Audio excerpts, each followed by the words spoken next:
I'm 0 for 2 on putting the wreath upside down in the right way. So I'm checking on that this year. I'm going to get that correct. Okay, Every excellent. year I do that and it gets fixed. I'm like, shoot. Excellent. Well, Thank you very I'm much. glad that you will be there, and I'm sure they will be glad that you will be. Most importantly, is the candy throwing arms. How you doing? Good, how are you? Awesome. See you later. Thanks for visiting.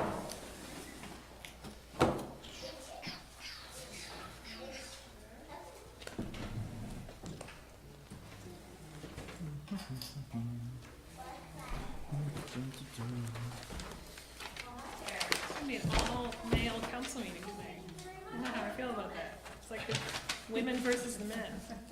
So we can't do Bring this it without on, Nicole. please. She's the glue. The glue. Okey doke.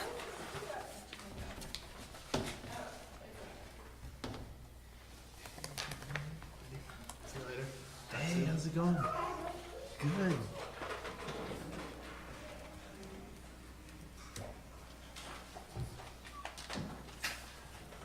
Wait a minute, that means I'm responsible for handing things to the right? Don't screw it up. That's a lot of pressure. Just saying. I mean, you have a 50% chance of getting it right. Right? Yeah. But strangely, it feels like the failure rate is high.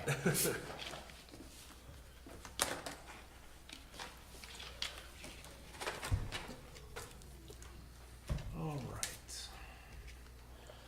So I gotta put the label facing Toast. the camera. Advertisement. Hey, we are live now, by the way. Oh, we're streaming? Yeah. Yeah. Oh, And God, help we are us. live right now. Right too. now, we are streaming, so. Don't you dare say that. No, we True. are. She's not kidding. She's not kidding? No. We are streaming live right now? Your mic is hot. I am not enjoying this one a little bit. I thought we agreed we weren't gonna tell Corrigan that we were live. We were Yeah. just gonna see what happened. Yeah. I thought we were just reliving April. Gotcha. We got you. We do it on the first of every month.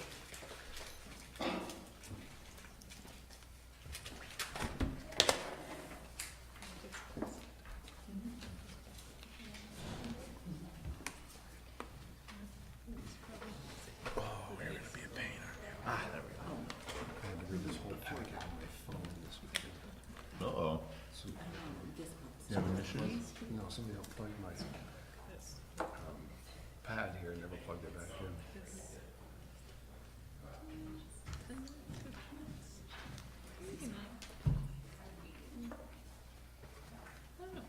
It's hard to tell. It's hard.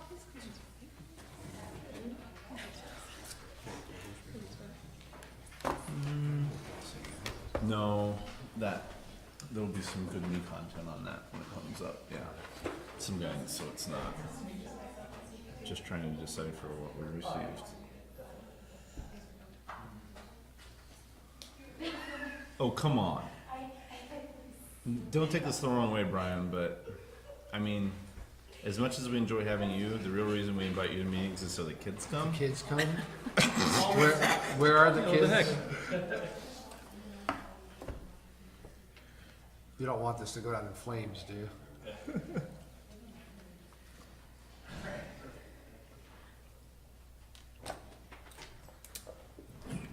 Adams, right, Adams.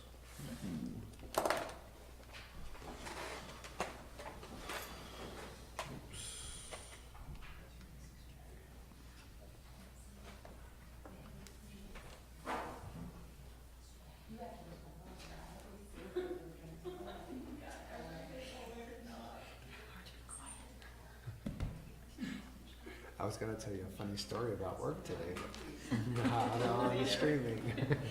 Not on the internet.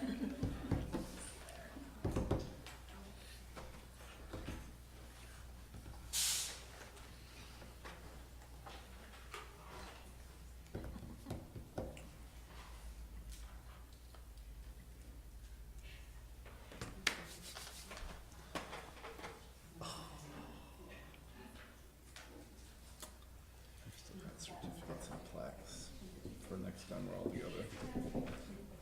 15th? You see a picture? That's a good picture. I love that you have 70s cheers in it. Welcome to Winooski.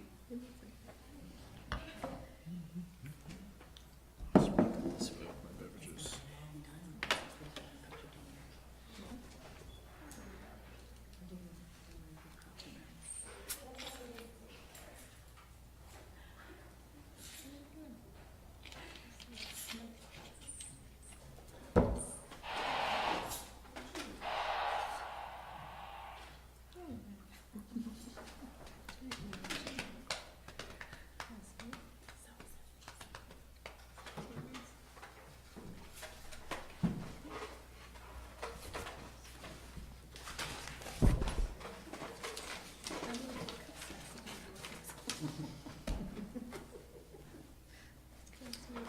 What's the Memorial Day date again? Is it the 31st, right? No, today's the first. No, I'm saying Memorial Day is the 30th or 29th, which puts the parade on the 27th. Mention that.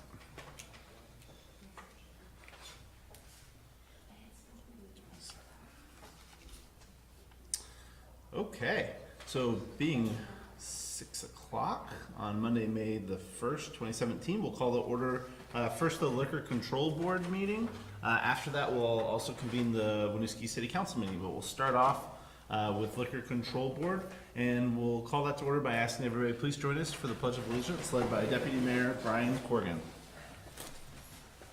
I pledge allegiance to the flag of the United States of America and to the republic for which it stands, one nation, under God, indivisible, with liberty and justice for all. All right, we have one item up on tonight's agenda, and we have approval for outside consumption permit and entertainment permit for Four Quarters Brewing LLC, located at 150 West Canal Street. So we are going to amend this request just slightly tonight. There should be a handout at your chairs. There's two different requests here. One is for the outside consumption permit, which is continuing as is, no problem on staff's behalf. The other is an application for an entertainment permit, which was submitted to include entertainment every Friday and Saturday and Sunday throughout the year from 12 to 9. Because that we believe is a change of use per zoning, we've talked to Brian and are asking him to come through the zoning process for that. But in order to enable him to move forward with his planned entertainment for this coming weekend, we've amended that to the specific dates for this coming weekend with the hours as indicated on the sheet in front of you. And just for the public, that's this coming Friday, Saturday, and Sunday, so May 5th through the 7th, Friday from 5 to 9, Saturday from 2 to 9, and Sunday from 3 to 6. And that will allow him to have outdoor entertainment at Four Quarters. Great, thank you. And Brian is here if you. Hi, Brian. Any issues in the past with Waking Windows in terms of, yeah? You being held up outside. Yeah. Wait in line just like everybody else, thank you very much. But good response and report too, work well with neighbors. Yeah. Yep. Great. And no concerns on closure or anything from staff, that's been smooth? Great. Other questions, comments, concerns? So again, we'll amend this down and narrow the scope to being solely for May 5th, 6th, and 7th for Waking Windows. Any questions or concerns from the Liquor Control Board? I think we were all included on email from a constituent just in regards to hours of music going, and this looks like it fits right into what folks in the neighborhood are expecting in regards to time. So thanks so much for working with the community around you as well. One of the advantages of going through the zoning process, as we talked about with Brian today, is it will allow the public that formal hearing process, as opposed to just the event process through your board. Excellent. Other questions, concerns? See you this weekend. Control Board? Any questions, concerns from the public? So seeing and hearing none, I'd entertain a motion for an amended agenda item, which is approval of outside consumption and entertainment permit for 4 quarters for May the 5th, 6th, and 7th in relation to the Waking Windows Festival. So moved. Second. Motion by Brian Corgan, second by Eric. Any further discussion? Hearing none, all those in favor, please say aye. Aye. And those opposed, motion carries. Have an awesome weekend. Thank you. And that concludes our Liquor Control Board agenda for this evening. I would entertain a motion to adjourn. So moved. Motion by Eric, second by Brian Corgan. Any further discussion? Hearing and seeing none, all those in favor, please say aye. Aye. And those opposed, motion carries. Liquor Control is adjourned. And in about 45 seconds, we'll start the city council meeting. I have 6 of 4 in a row. Thank you, Brian.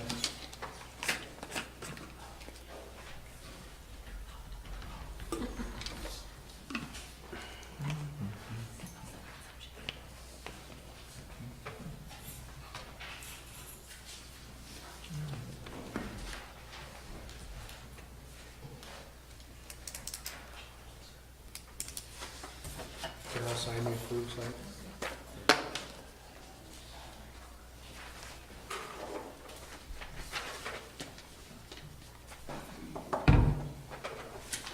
There you go. Okay, being 6:05 on Monday, May the 1st, 2017, we'll call to order the Winooski City Council meeting and ask that everybody please again rise and join us for the Pledge of Allegiance, led by Brian Corey. Pledge allegiance to the flag of the United States of America and to the republic for which it stands, one nation, under God, indivisible, with liberty and justice for all. All right, so first up today, we have agenda review, item number 3. And under agenda review, we do have a couple items to amend. Yes. Jesse, do you wanna, item A, we do not have an application, well, we've not made contacts with the rest and wanna make sure we do that beforehand. So we'll remove and strike item A, from the agenda. Let's see, is there anything else that needed to move? So I'd like to add one other executive session item. So under master subleases, another discussion on legal items related to the hotel. Okay. So under item 9, executive session, we will add a bullet point that includes items related to the Winooski Hotel LLC. Okay. Any questions, concerns, or items? And just a reminder, executive sessions are items that are only for discussion, are in executive session, no decisions made on an item, and assume there will be some kind of update involved, so. Okay, with that, if there's no other comments, we'll move forward with the agenda as stated, and then move to public comment. So public comment's an opportunity for a member of the public to address the council on something that is not on tonight's agenda. We have agendas in the back. We do also ask everybody, please remember to sign in. We appreciate that. But this is a chance to address the council about something that is not on tonight's agenda. Okay, so seeing and hearing none, we'll move on to our consent agenda. We have 2 items on the consent agenda today, which we will split off into 2 items. So first up, we have approval of City Council Liquor Control meeting minutes of April 17th, 2017. We'll take that as a separate item. And then we'll take item B, which is approval of the payroll warrants as of 4/9/2017 through 4/22/2017. The accounts payable of 4/27/2017 subsequent to payout for March. So I'd ask first for a motion on item A on the consent agenda, which is approval of City Council minutes and Liquor Control minutes from April 17th. Move we approve the Second. Motion by Brian Sweeney, second by Eric. Any further discussion? Hearing none, all those in favor, please say aye. Aye. Aye. Those opposed? Those abstained? Abstaining. Motion carries. Item B, approval of payroll warrants as of 4/9/2017. And through 4/22/2017, accounts payable for up to 4/27/2017, subsequent to payout for March. I'd entertain a motion on that item. So moved. Second. Motion by Eric, second by Brian. Any further discussion? Hearing and seeing none, all those in favor, please say aye. Aye. And those opposed, motion carries. The consent agenda is approved as presented. All right, city update. Great. I have a lot of them. There are a lot of exciting things happening. So first, I just want to make sure everyone's aware that our very own Paul Sarn is stewarding the This Is Vermont handle on Twitter this week. So he started today and we'll go through next week. It's a statewide Twitter feed that kind of promotes all things Vermont. And the state reached out to us to have Paul do it, one, because he's a social media rock star, and two, because it's Waking Windows Week, so it's a good week to promote Winooski. So log on to Twitter and check that out. Couple of events things. Obviously, Waking Windows is this weekend. We are fully staffed. Police, code, and fire will be out all weekend. If anybody needs anything, we will be around. Weather's not looking great, but keep our fingers crossed. Similarly, Green Up Day is Saturday, so from 9 to noon, people can stop by the community center, register, have coffee and donuts donated, and help make our community beautiful. There are 2 other upcoming events for the future that have been administratively approved per the policy. They're under 200 people without street closures. So one is our internal city concert series, which is the first Wednesday of the month in the Rotary, in Rotary Park. So those have been approved, as well as Jazz Fest is kind of migrating into Winooski this year, and there will be events throughout the city that first week in June, but again, no street closures, and we don't expect more than 200 people migrating over. So those 2 have been approved administratively, and stay tuned for more information and promotion.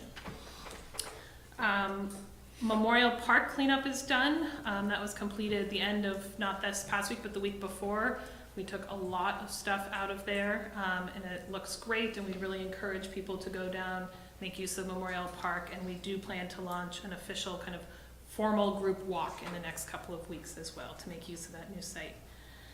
The staff is working on some sanctuary city funding research and a memo to come back to the council as a result of that resolution, so be prepared for that in the next couple of weeks. I want to give you an update on the parking study. So staff had a good conversation with our consultant and reviewed a draft last week. Our intent is to get the final draft out to the stakeholders and to the council on the 8th, which is a week from today. Have a meeting with the key stakeholders next week, and then bring that study formally to the council on the 15th with the consultant here to present those findings. So we are in the home stretch on the parking study. Construction started last week on Orchard Terrace. It's expected to go for about 12 weeks. The contractor does have through the end of August to complete the work, but we really hope it will be a sequential 12 weeks. We've had several meetings with residents on that street about that work, and it's proceeding. We are entering into a stormwater program agreement with the MS4 communities and CCRPC to run that program as we've done in past years. It's a 5-year agreement between all of those communities, the MS4 communities, and the regional planning. So we're excited about that. I want to give a big shout out to Carol and Janet for our delinquent tax collections. We are down to only outstanding $40,000 in delinquent taxes, which is a significant tens of thousands of dollars of improvement over the last couple of months. So huge shout out. It's a very impressive low percentage on our grand list collections. Good job. We have a couple of exciting new hires. Derek Kendrew started in the police department 2 weeks ago, and then we have 2 new employees in public works. Ed Poland started as our facilities EO2 or EO1. Peter's not listening. 2, thank you. And Mark Sterling started in wastewater as well. So all but for our summer employees and a full-time dispatcher, we are actually fully staffed, which is exciting. Last 2 things. One, we did have a fire truck out of service for 3 days last week. Our oldest engine, which is a 1991 engine that we bought used in 2009, ironically caught fire while doing some hose testing. So it went into the shop. We put about $1,500 into having it repaired, and it's now back on the street. Obviously, mutual aid covered us during that time, but this is a very aging piece of equipment. Shelf life for these kinds of engines is about 30 years, so we're getting to the end of that and starting to see increased repair bills. And Chief Spittle and John Audie are working on some options for us to think about over the next year or so about the life cycle of that engine and our other pretty old engine as well. And then finally, I am still very much in my kind of learning and assessing process, but one of the things that I would like to do, and I've talked to the mayor about and started to talk to Nicole about, is prioritization resources process with the council, looking to have staff do some pre-work on that. You know, what do we see as the priorities aligning to your strategic vision? What needs to happen within the city organizationally, and bring to you some thoughts and recommendations on those so you can help guide our priorities and how we're spending our staff resources to achieve those things. So we are working on a format for that, what that conversation looks like, and also doing some work internally as a staff so we can come to you with some thought out recommendations.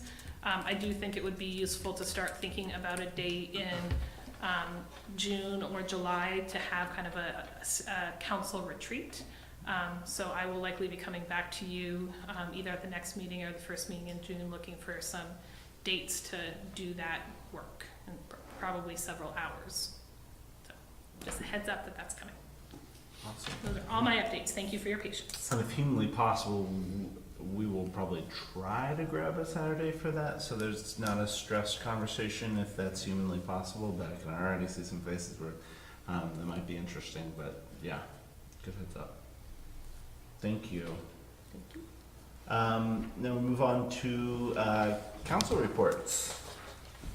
Council reports were added to the agenda as an opportunity for councilors to update on any items that they'd like to speak to, what they're engaged in the community, or ideas they have for future issues they'd like to see council cover in a way that's not intended to get us into a discussion atmosphere on something that's unwarned, but give it a chance to put something out there if necessary or needed. So I'll start down, since you've done it before, on this end of the table.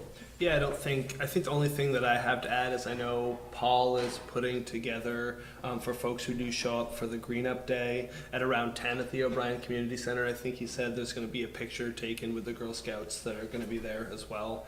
For folks who haven't interacted with the Girl Scout troop here, it's huge and awesome. So there is going to be a community photo for those who show up for Green Up Day. Awesome. Nothing major here. Went to my first community services commission meeting, faux meeting. It ended up being more of an update meeting, but excited to start working with those folks, and we got a lot going on. Awesome. Big thanks to staff, the Herculean effort that is hosting a music festival on the scale of Waking Windows that a lot of communities work for many, many years to attract an event like that that brings that type of vibrancy. And the fact that we do it with such a small staff is pretty outstanding, and the reviews are always really positive about the work that you guys do. So huge kudos for you guys. We're tracking a bunch of last minute legislative issues and movements, including legislation around TIF districts, clean water, and soil removals, along with housing funding. Been engaged and met with folks in the legislature about all those issues over the past 2 weeks, in the interest of us having the ability to do the development growth in our community that we need. So nothing terribly critical to report back in terms of action or activity, but it's been busy in the legislature as it relates to downtowns and cities especially. I think that's all I have right now. Well, I'll just add, since we haven't just in a couple days, we've also had now 2 conversations with Burlington in regards to airport issues and our resolution that was passed in November, and continue to work on making headway on the possibility of Winooski having representation, and what the future management of the airport is going to look like. But also, I think we've made very good headway in getting their meetings taped so that they can be viewed by the public, and we'll continue to engage in that conversation as well. And I know Jesse's been attending the mitigation meetings too, or had a chance to attend one at least, and then staying engaged on that front too. But I want to give folks a quick update on that as we'd like to keep people informed. Wow, Mr. Corey. thanks for the heads up, guys. I apparently have been moved to the Public Works Commission, which is awesome, super exciting. And I've already been enrolled in an additional board moving forward, and that is the one in regards to the Winooski Bridge out here. So hopefully we'll have a stronger voice in that, and look forward to anything we can accomplish, Peter. Great. Awesome. So with that, we'll move to our regular agenda items. So up first on regular agenda items, again, we've struck item A, so we'll move to what was formerly item B and start with the event permit for Wolfsgart, back for year number 3. I'm gonna have Anthony Fitzsimmons come up with me. He's the event organizer.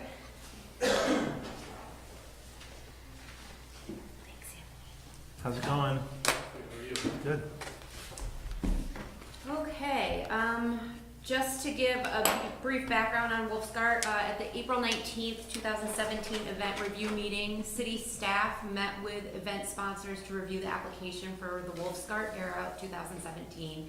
This event is part of a 3-day automotive event celebrating and highlighting, please forgive me, is it German cars or German and European cars? German and European. German and European cars. The Aero event has been held in Winooski for the past 3 years, and it involves the closure of Winooski Falls Way. The closed segment of the street then serves as an open-air showroom for specimen cars. Staff have signed off on the event with the following conditions. The map of car locations that was included in your packet around Waterworks will have to be revised in collaboration with John Audi to maintain emergency access. Any display cars parked at the bottom of Rotary Park will have to be located well inside the apron to allow clearance for turning buses and large trucks. If multiple cars are set up at the base of Rotary Park, volunteer crossing guards will be required at both the top and bottom of the Rotary. One banner frame will be made available for promotion of the event on the Rotary. Event attendees parking in the garage will be directed to floors 3 and up with sandwich board signage and will enter by the top garage entrance. And the event sponsor will perform public outreach to notify and inform area residents and businesses about the event and to maximize engagement between the event attendees and Winooski businesses. If you have any questions, Anthony is here to take them, and staff recommends approval for this event. Awesome. Welcome back. Thank you. I love this event, by the way. Thank you. I do. I love it. It's great. So, and it looks like we're back into the envelope of Winooski Falls Way this year. Correct. Right. Okay. Yeah. So we're not doing the stage. Yeah, I think, roundabout, you yeah. know, everything's, every year we learn a little more and Yeah. see how things work. And it's, I think in general, the flow of traffic, the controlling the masses, the audience, I think it just makes more sense to keep it Winooski Falls Way. And with us possibly parking cars in the lower part of the Rotary inside the apron there, could be the bridge to the gap to you know, have people go across the Rotary to where the businesses and eateries are. Another suggestion too is for them to walk underneath, follow the river path underneath the bridge, which is beautiful, and have them come around. So we'll try to push for that as well. But yeah, you know, it just makes more sense there, and I think it's just as a safety caution and everything. It works well for us. Great. So. Yeah. You've done it 3 years, so you've tried a couple different flavors. That's great. Yeah, And you yeah. keep coming back, which is a good thing. Exactly. You know, and you know, just like anything, there's some growing pains, but every year we learn a little more. And this past event was huge, and it worked beautiful. And please keep an eye out. We're going to be releasing our video, which has some amazing footage of the event. So, and that's a global video. It's going to be viewed by a lot of different people. So, looking forward to it. So it's going to be Great. Sounds Are there questions for Anthony? You know, in years past, I think we felt a lot of pressure to say, tell us what it's about, but you're established now, so I think people know, so Sure. we're less in the introductory, but is there anything else you want to add in terms of going into it? No, I mean, other than, this year our event has grown considerably. That in the past years, it's been a 2-day event up at the expo. Last year we took a big leap and tried to open it up on Friday as well. And I think that's going to work well for us because we just can't pack so much in just 2 days. Yeah. So this coming year and last year, we really start our festivities on Thursday evening all the way through Sunday. So it's a great thing, positive. We really listen to the audience, the crowd that comes out, and we always like to work with our local community, our businesses. This past year as well, now that we are kind of an established event and people know who we are and what we're about, they're feeling more comfortable, with the event and working with us. That last year we definitely had plenty of businesses working with us, giving deals to the audience, and so it's starting to really come together. So it's great. It's great. Awesome. Excellent.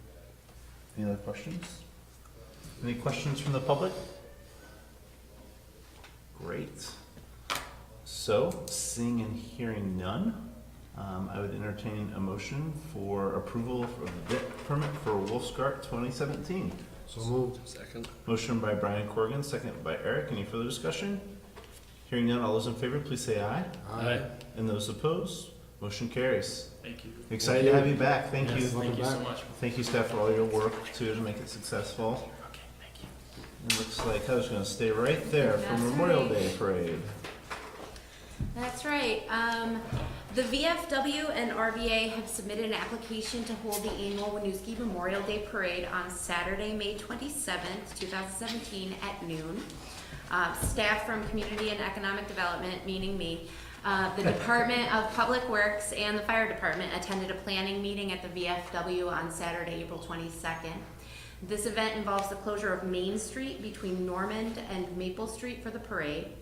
The mayor and city councilors are all invited to march in the parade. The parade will be followed by a Memorial Day ceremony and barbecue at the VFW at 6 Maple Street. City staff members are working closely with the VFW and RVA in planning the event. We'll be attending another meeting in another couple weeks, and we recommend approval for the event. That's great. Great event, and one that the city does support out of our ceremonial fund, both the flags on Main Street and also the food. So great event to support and honor those who have served. And they have a great speaker this year, and I'm terrible at names, but it's a high-ranking official. I think the name might be in the materials I gave you, but I don't have it right here, unfortunately. Great, thanks for all your work to coordinate. Any questions, concerns from council? Make sure to come throw candy. Toss candy, gently. Any questions or concerns from the public? Yeah. So, seeing and hearing none, I entertain a motion for approval of the Memorial Day event permit. Second. Motion by Eric, second by Brian Sweeney. Further discussion? Hearing, seeing none, all those in favor, please say aye. Aye. And those opposed, motion carries. Thank you very much. Thank you. Okay, for the next 3 items, we have the community services budget, the O'Brien Community Center budget, and the O'Brien Community Center capital budget as well. So as we've done with our last budgets that we've had for discussion one evening and approval the next, we're, because we didn't get a whole lot of questions at the first go-around, we're not prepared to do the presentation again, but the budget materials are in your packet. Happy to answer any questions. Don't need to do a formal presentation. Yeah, this one had a few more items from a discussion standpoint than we've had in past, so it did not go just into the consent agenda, but with that being said, I think we did go through a really thorough and good job with the presentations. Thank you. Yeah. Any questions, concerns from council? The biggest item here is obviously the continued community center negative budgeting that we're working hard to address from a long and short-term perspective. So, and again, encourage folks if they want to see a detailed discussion about that to review last week's meeting. Anything else from council? Anything, any comments, questions, concerns from the public? Great, so seeing and hearing none, we're gonna open and close the community services budget, O'Brien Community Center, and O'Brien Community Center capital budgets in fairly rapid succession. So again, I'll call if anybody's got comments or questions about any of those three items. So we won't take in between. Okay, so seeing and hearing none, I would entertain a motion for approval of the community services budget as presented. So moved. Second. Motion by Brian Sweeney, second by Eric. Any further discussion? Hearing, seeing none, all those in favor, please say aye. Aye. And those opposed, motion carries. And I'll take a motion for approval of the budget for the O'Brien Community Center. So moved. Second. Motion by Brian Corrigan, second by Brian Sweeney. Any further discussion? Seeing and hearing none, all those in favor, please say aye. Aye. And those opposed, motion carries. And I entertain a motion for approval of the O'Brien Community Center capital budget as presented. Moved. Second. Motion by Eric, second by Brian Corrigan. Any further discussion? Hearing, seeing none, all those in favor, please say aye. Aye. And those opposed, motion carries. Thank you very much. The fewest words I think I've ever said. You did a great job. You're welcome. Yes, thank you. You looked stoic and professional. Brevity is the soul of wit, right? All right, we'll move to item G, which is discussion of the third quarter financial report with Dr. Tysers. Dr. Tysers, welcome. Thank you, and good evening to everybody. Good evening. How are you, sir? Better. Good. Glad to hear that. Yeah. Just a little bump on the road, that's all. There's a lot of those. Yeah, that's for sure. Well, thank you for inviting me here. It's always a pleasure to come to the council and report good tidings. For the 3 years I've been with you, it's been pleasant because every time I come to see you, I always report that we're in a pretty good financial position. And it's no different this time. As a matter of fact, it's getting better. Every time I report to you, it seems like the financial structure gets better and the position gets stronger. You all have a copy of my memo that I sent in. I'm going to briefly go over it because I tried to explain as much as possible what's in the financial report. And as I said, one of the things we have to be cautious of is that although it looks like we got some pretty good surpluses, we still have a couple of months left in this fiscal year and things can happen. But I'm not looking at it from a negative standpoint. I think we're going to have another outstanding year. The general fund, of course, looks very nice, a really sizable surplus at the end of February. And we closed off February rather than March because we need the other 4 months to predict what we think is going to happen between then and the end of the year. We've now gone through 2 of those 4 months and it still looks very, very positive. Again, I am optimistically cautious about the year-end projection of a large surplus because there are some things that could happen and some things that will happen. But I would say that if everything goes according to plan, that you should still end up with another good surplus to consider in 2018. So that's always a good feature. I'll stop at that point and ask if anybody had any questions relative to the general fund outcomes. As you can see, revenues were up slightly, about 103%. And in our projections, and expenses were, even with their projections, were down to in the middle 90s. So that's always a good thing. And you know, I hate to keep reiterating the point, but staff's doing an excellent job of being very careful about what they spend. They're spending it for very needy things. Not that they never did in the past, but they're getting more and more cognizant of what's going on, and I think that's a remarkable feature for any kind of a public staff. The enterprise funds, the water and wastewater and parking garage, are all in an excellent position. They all got very positive financial positions at this point. Revenues are up, expenses are down. Even with our projections, we see surpluses within the 3 enterprise funds. So again, those are nice things to be able to report. The community, the special revenue funds, the community justice center, the rental registry, etc., all look good, with the exception, of course, as you've already discussed, the O'Brien Community Center. And I won't elaborate on that. You've got it well in hand. You understand what's going on down there, and you'll take that under consideration in the future. Whatever help I can give you on that part, just give me a holler. The last thing, the community services programs, which are basically non-tax use programs, all basically self-sufficient, all the wonderful things that are happening in the community because of these particular programs, the meals programs, the seniors, et cetera, are all doing quite nicely and are very well maintained and well handled. So in all, although this is a brief presentation, you have it sort of laid out in my memo to you. And like I said, you know, with good financial position at this point, and even in our projections to June 30th, you should be very proud about what's happening. I mean, city's in excellent financial position, has been over the course of the last couple of years, and God forbid the day that I have to come to see you and tell you that you're running a deficit is going to be a very dark day for us all. But right now, let's enjoy the sunlight, the possibilities out there, good financial position, things are really happening, and we're very happy about what's going on. Thank you. Yeah, and I think the one thing I would add too, for benefit of reminder, is one that can look a little jarring at first look, which is an enterprise fund that we'll discuss, or a special fund that we'll discuss later on, is parking. And a reminder that we very intentionally budgeted a buffer on that of over $100,000 for expected incurred expenses in regards to potentially development of additional parking or researching that, or different additional charges or fees. That's one I know that the public wonders about a lot, is where those funds go and how they're used. But when you look at that, the projections in terms of what we're gonna have for revenue over expenses, that's good to understand on the year total actual. So more to come on that when we get to the parking garage budget, or excuse me, parking budget. We did Right. separate the garage out.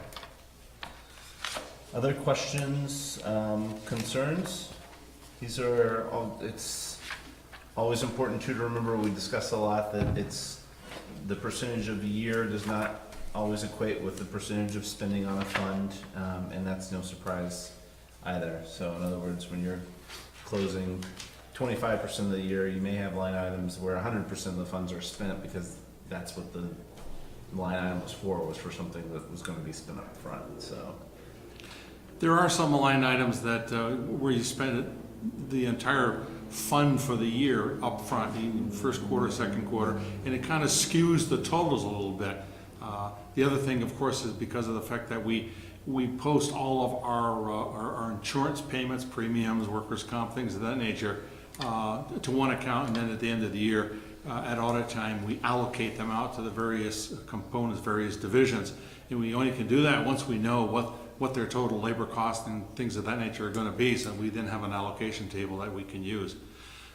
So that works quite fine. So we're pleased that even with those features, that we always find ourselves in a good financial position, and very easy to report when you're doing well. A little bit tongue in cheek when you're not doing well, and we haven't reached that point yet. great. Other questions, concerns for Jim? I think the only question I had was just in regards to the general fund surplus. You said some positions were filled with wages less than the previous salary range. Is that due to natural turnover and then the hiring of individuals with less years of experience? So it's different on that. You know, it's amazing. I when I was analyzing this budget so I could write my report to you, that's one of the things that I picked out. And I've asked Angela to be here because she's kind of my resident expert on what's happening staff-wise and expense-wise, so maybe she can explain a little clearer than I would. Some of them are true turnover of employees. We had the youth coordinator leave, and that's been replaced with somebody who's making less than the previous employee. But we also had some positions that were budgeted that were new positions, so they were budgeted at no more than X salary with family plan benefits, and then have been filled by people either not with family plans or at less experience than anticipated. Yeah. It's always nice to be able to come in under what you predicted that you were going to have to spend. The savings are really kind of enjoyed.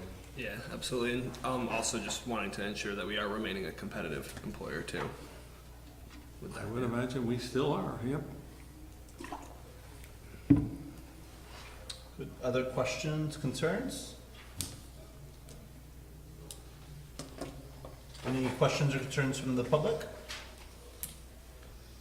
This is on as a discussion item, so we appreciate your work. Thank you very much. Thank you. Thank you for joining us. Glad to see you on your feet, sir. Yeah, not any more than I am. Okay. And so, with that, we'll move on to discussion on Planning Commission recommendation on housing. So while Heather and Mike come up, just to preview this a little, we've talked about this at city updates for the couple of meetings. Tonight you'll hear the recommendation from the Planning Commission and have a discussion about it, and if further action is indicated, staff will go back and prepare some items for your consideration in the future. Mike and Yeah, I just want to give a little bit of background for the public. In 2016, a study to assess Winooski's housing needs was performed by graduate students enrolled in the University of Vermont Masters of Public Administration program. The results and recommendations of the Winooski Housing Needs Assessment were presented to the Planning Commission in late 2016. The Commission has been charged with evaluating the recommendations, with identifying priority items for implementation, and establishing a timeline and work plan for implementation. The students arrived at a list of 11 recommendations. At the Planning Commission meeting on April 27th, the Commission reviewed staff recommendations regarding items for priority implementation. Pursuant to a discussion and a vote, the Planning Commission recommends that the City Council should, 1, create a housing commission, and 2, charge the Housing Commission with a first task of examining and responding to the staff recommendations contained in the memorandum to the Planning Commission dated April 3rd, 2017, and that was included in your packet as well. It's our belief that a City of Winooski Housing Commission would be a valuable resource in further assessing community housing needs, data gathering and analysis, responding to community housing concerns, and most importantly, establishing citywide goals for housing, making recommendations for housing policy, and identifying the tools to incentivize the city's housing goals. If you have any questions, I have brought a Planning Commission member with me so that I have someone to verify the conversation that we had. But they told me to be quiet, so I... No. Do we need to orient you for how things work here? I would just say, yeah, anything to add though, Mike? Not really. I think that Heather covered everything very, very succinctly and very well. I think the one thing that we discussed is the makeup of the commission. We want to make sure it's a well-rounded commission that has members with different viewpoints, so that we're not going down a certain path, that we're looking at everything, so. Great. Have you developed a commission application, commission whatever, in anticipation of putting this group together? Or? No, nothing like that yet, but I could certainly do so rapidly. It's not like we don't have a couple, 2 or 3. Yeah. Luckily, we have a process up and running for that. It'll be more recruitment, and I think with this group, sort of similar to finance in the future, it's probably a little bit more targeted outreach too, and trying to make sure that we have folks that have some bearing in the material, lest it become 6 months of education work leading up to making some decisions. So just to augment and add to what Heather mentioned on the pass off, when this came back, we received the report in July, maybe August. It came before council. Council asked that it go to the Planning Commission for recommendations.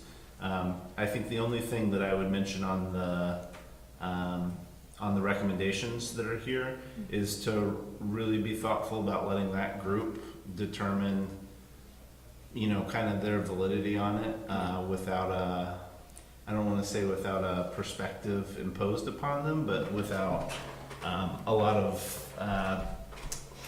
just let them see it, without, you know, strong recommendations, because sometimes then that recommendation becomes the only gospel that they know, and how they move forward. So I think some openness to some of those proposals is kind of interesting to see how they take it and run with it.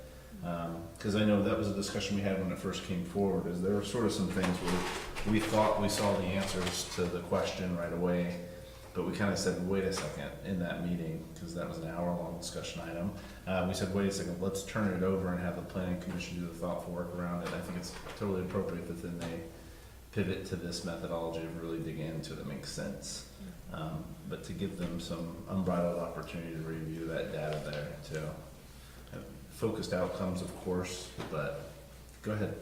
I think one of the other connections to make that I know we talked about briefly at the Planning Commission is with housing being one of your strategic vision points and also one of the requirements of the master plan, we really see an opportunity for this group through the Planning Commission to advise us on that chapter of the master plan moving forward, which will be really important in the next 18 months. So it's, I think, not solely, it is to react to the housing needs assessment and kind of, as the mayor's saying, test the ability of those, but it's also to prepare us for that master planning process. Is the idea that it'd be similar to size and scope to our current commissions, or is it pretty ethereal right now and we're just examining exactly what it looked like? We have some ideas for what the composition of it would be. I don't know if you had specifics that you were. No, we didn't really talk about the Okay. makeup of it, but we did talk about the point Seth brought up, that I think you need to target Yes. folks with different expertise to serve on this commission.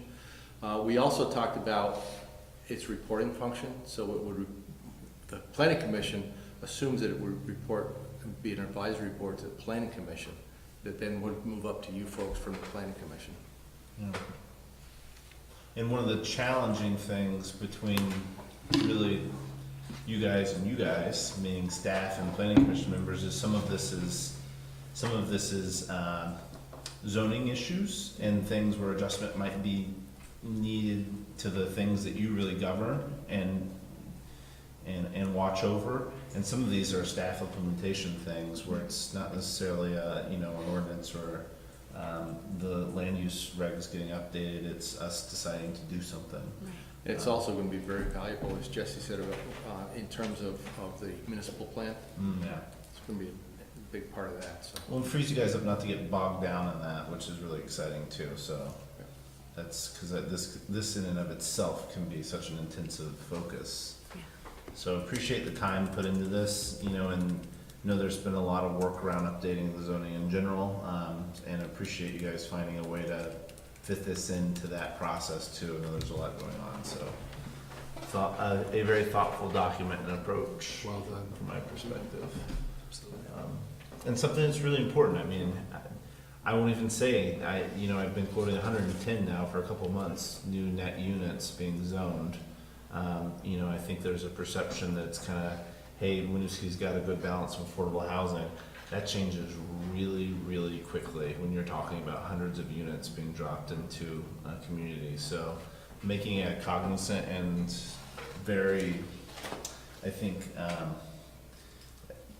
a decision that's direct and open here about how we want to handle that or how we don't want to handle that, quite frankly, is key, and being transparent about that and not just going along for the ride with whatever happens. Well, that's part of our conversation too. This housing commission can focus on that, just on that, as opposed to the planning commission or you folks that have multiple things to focus on. Yeah. Great. Thank you all for your work. And, other questions, comments, concerns from council? No. So what I'm hearing is we should come back to you with a proposed charter. Yeah. Okay. It's I fantastic. think there's thumbs up on the approach. Thank you all very much. Thank you. Any questions or concerns before we close it from the public on this? You're off the hook. All right. Thanks so much. So I should not delete that email from you coming tomorrow? The email from me? Yeah, no, okay. Hang on to it. You I want won't delete that. to give the gavel a bang or two? No. Thank you all. See you later. Thank you. Thanks for your work.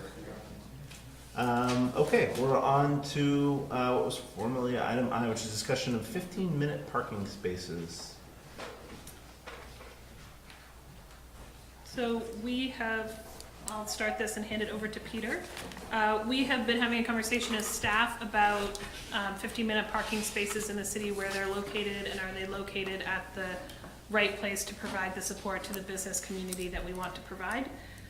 So after some staff review and talking with some businesses, we are recommending to relocate 4 of those currently 15 minutes parking spaces and switch them into courtesy spaces. Your role, per the ordinance, the council establishes free parking, so you need to essentially reestablish those 4 spaces of free parking in locations as indicated on your memo, and then staff will follow up with the list of implementation items.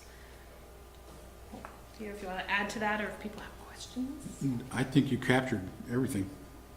So these are, Can you guys see the there's no map? time limit on these courtesy spaces? Is that what the recommendation is? That they're free spaces, basically, not 15-minute spaces? Well, no, we're still recommending a 15-minute time limit. Oh, okay. But the issue is, on the 15-minute spaces, that the meters that we are using are they're inadequate.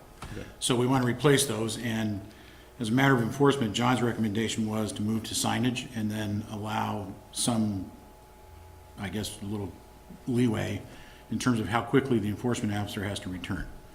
So if it seems like it's being abused, they can ticket it, and if it's not, they can just let it go. But we've discovered that this is it's more merchant driven about convenience and being able to dodge in and out of the store quickly. So we're just trying to set that up to do that. And what we've heard through enforcement is because the meters are, the current 15-minute meters are these push-button meters that you can't reset when you get there, we have not been enforcing them because it's very difficult to know if somebody actually came at the beginning of the 50 minutes and was there. So the enforcement mechanism won't really change. We'll keep the same kind of level of control, but the confusion of the 15-minute meter will go away, and they'll be replaced by this courtesy sign concept. So at this point, will they be monitoring the spaces at all, or is this just gonna go all rolling? at this point? My understanding is code enforcement would monitor the spaces. They'll use an electronic version of tire marking. They'll go by, the plate will, enter the plate and then mark it Right. for time, and Right, if come back a half an hour later, then the person's been there too long, they get a ticket. okay, fair enough. And so just to be really clear too, it's not a 3-tier. You've got paid parking and you've got courtesy spaces. Correct. And There's no more pushing not- buttons. Not all 3. Yep. And the sign will clearly state there's a 15-minute limit. Okay. As somebody that only lives 2 blocks from here, but has still tried to drive down and quickly run into commodities, I think this is a great idea. Took me longer to find a parking spot. I would have just walked down, But That's God telling you something, bro. I mean, it's good. I mean, I think that's just the nature of those businesses right there on that strip too. Whether it's the deli or it's commodities or it's the bank, they're all very quick transactional type places, and I think we've heard more than one occasion about the post office or things like this where people kind of want it to be easier to just jump in and jump out. So it works for me. And Go ahead. I was just gonna ask if the owners of Commodities and Happy Belly Deli have been shown this proposal. If We, Huh? go ahead, Jesse. I don't believe they've been shown this document, but we have talked with them about this concept, and Okay. they're on board with this concept. okay, They reached out. And they to- reached out. I figured that's always an important consideration that we're not moving forward without their input Yeah. to address. And we're also solving one other little small parking issue with the relocation of the addition of the new kiosk. When we first put the meter stations in, we went by the parking standard that was given us, and it turns out that depending on which way you're going in that stretch of Winooski Falls Way, there's no easy way to get to a meter. So we actually installed the 3rd meter already. We did that on Friday. Well, too, from a circulation standpoint, you saw a lot of people having to finagle, especially to get into the 2 on the opportunity side of the street, because there's not a natural traffic flow that way. A lot of people don't pull in Yep. there, so they go do a 3-point turn and come back. So that'll eliminate that as well. I think it's great. And can you? So we've got this map with these spaces for this block, this area. Would the intent be to eventually shift all 15-minute spaces to courtesy spaces in the city? That is our intent, Okay. yes. So the only reason you only have this map is these are the only ones that are changing locations. So to Mhm. establish the new spots, the council has to approve, but all 15-minute spots will be going to courtesy spots. Great. And how many 15-minute spots do we have, do you know, roughly? I think there's 22, but Okay. please don't hold me to that. Great. Any questions, concerns from council? Thank you all for listening to issue and Yeah, being responsive to it. It's great. Any questions or concerns from the public? Just real quick, sorry, the new handicap space, is that because there was something eliminated somewhere else with the courtesy spaces, or is that just an addition? That's just a single additional space. Okay. Yeah, we were talking to the owner of Asian Bistro, and he's had several clients indicate that they would like to patronize his business, but they're parking all the way at the other end by the credit union, Yep. and then all the way down the sidewalk, so just as a convenience, add one more space. Perfect, great, thank you. Great. Any other questions, concerns? Great. So I think the feedback that I heard too, a good point of just running it through the business owners before we implement it, which we would expect. Probably you're brought it here to take a temperature on it and make sure that that's okay, which is also smart. So that's, yeah, that's great. And no other public comment, so we'll move on to the next agenda item. Thank you very much. And Peter's gonna hang out with us. We'll move on to discussion of the water budget. And actually, we'll just say too, we're gonna go through the water budget, the water capital budget, and the water stormwater budget, and the water stormwater capital budget in succession. And we have a slide where we'll discuss the reserves with you as well, especially aid and expansion, because there's some questions around that. Great. So we'll start tonight. We're presenting it, like, as you said, Seth, as water resources to more reflect the integrated nature of managing this vital resource for the city. And so, as we talked about when we first recruited John, that was our goal, is to move in this direction. It's working well. And I think with centralized management with John at the helm, definitely our performance at the wastewater plant's improved, and our attention to the system has gained serious ground. And the fact that we slip line, and we'll go through the significant accomplishments, but the fact that we slip lined so much pipe last year for the first time in 7 or 8 years is something that I think we've demonstrated some serious progress on. Anyway, but you know, the other part of this too is that, remember, we are in the last stop in the protection of the public health, running the wastewater plant, and we provide safe drinking water for the city, and our goal is to protect the environment and the economic vitality of the city of Winooski. So, John, you want to look, and I brought the laser pointer in case we need it. So, our first step, and just how we, our vision statement alignment and how do we measure up against that. In terms of economic vitality, we're able to supply water for domestic and fire protection as well as commercial interests. And we provide wastewater treatment capacity. We have significant wastewater treatment capacity at the plant still, so we have quite a lot of room to help foster economic development. In transportation and infrastructure, and recognizing the role we play in the region, we have a significant advantage with our wastewater collection system. We don't often talk about this, and just this is kind of an aside, but our entire system is gravity, and to wastewater guys like John and me, that's really something. You don't often find that, and it's a really remarkable part of what we have to do here, because we're able to skip things that other systems have to deal with on a regular basis, pump stations and booster stations and those sort of things that take up an awful lot of time and energy, and we don't have that draw, which is great. We have a well-maintained and getting better at it water distribution system, and our stormwater conveyance system is It's in really good shape.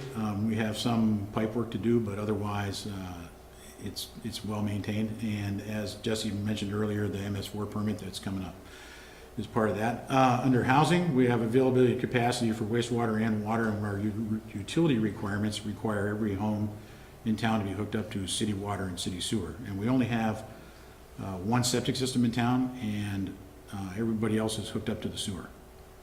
So that's, in terms of urban environments, that's really quite an accomplishment.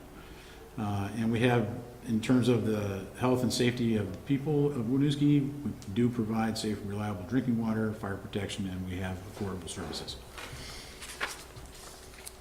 Our fiscal year 17 accomplishments, we slip lined 4,500 feet of pipe and rehabilitated 27 manholes. The slip lining of the pipe includes the stretch that we did across the Main Street during the circulator reconstruction as well. And we, as you know, that was a contaminated soil issue in ours, and because of the nature of the concrete pipe that was there, we went with a specific kind of pipe lining that was resistant to hydrocarbons, and we rehabilitated the manhole on both sides of that as well. Our goal being that we didn't want any hydrocarbon product entering the flow and then being flushed out to the river. So, and John, I don't remember the length, that was about 150 feet, all told?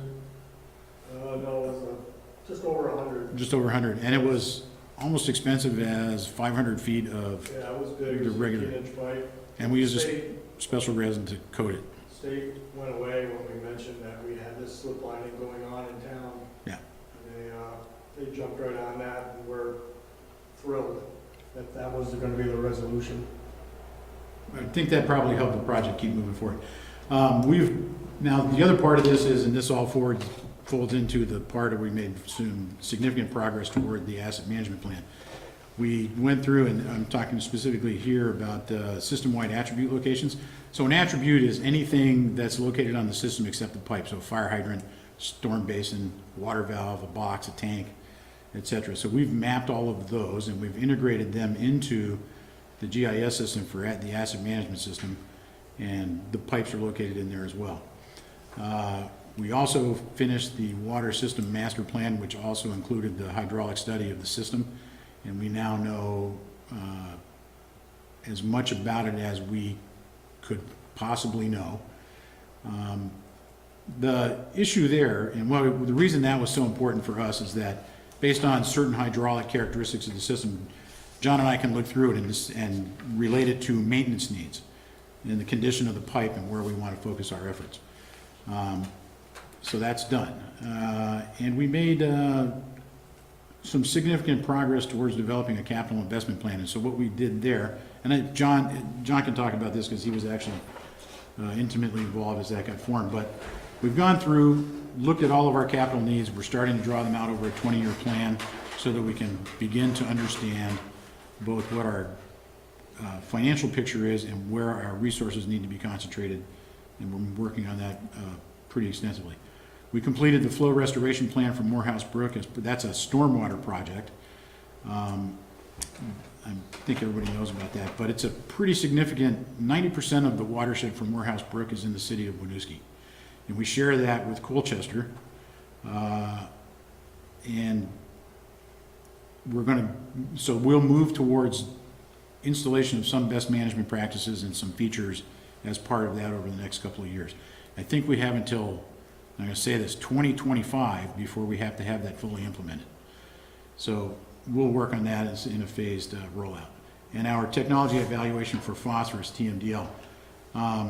John can more thoroughly explain that, but we looked at control technologies for the wastewater plant that are related to discharges of phosphorus to the lake. And that's separately from our stormwater contribution to phosphorus. And it also included and it was the analysis of it was not the headworks, it was the treatment analysis, I believe. They had a pilot program up at St. Albans. All the technologies came in that wanted to be considered for phosphorus removal, came in and piloted a small side stream of their wastewater. So they're all really tried to evaluate them on an even level basis. And then we took that with Aldrich and Elliott and used that information to come up with the best fit for Winooski. So we have some dollars, we have some technology, we're just waiting for what the final effluent limit's going to be for that TMDL.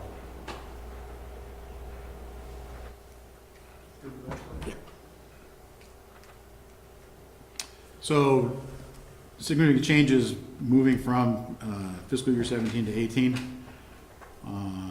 We have some infrastructure projects coming up. We're adding a garage and a storage building at the wastewater plant. Again, we have some best management practices to implement for Morehouse Brook.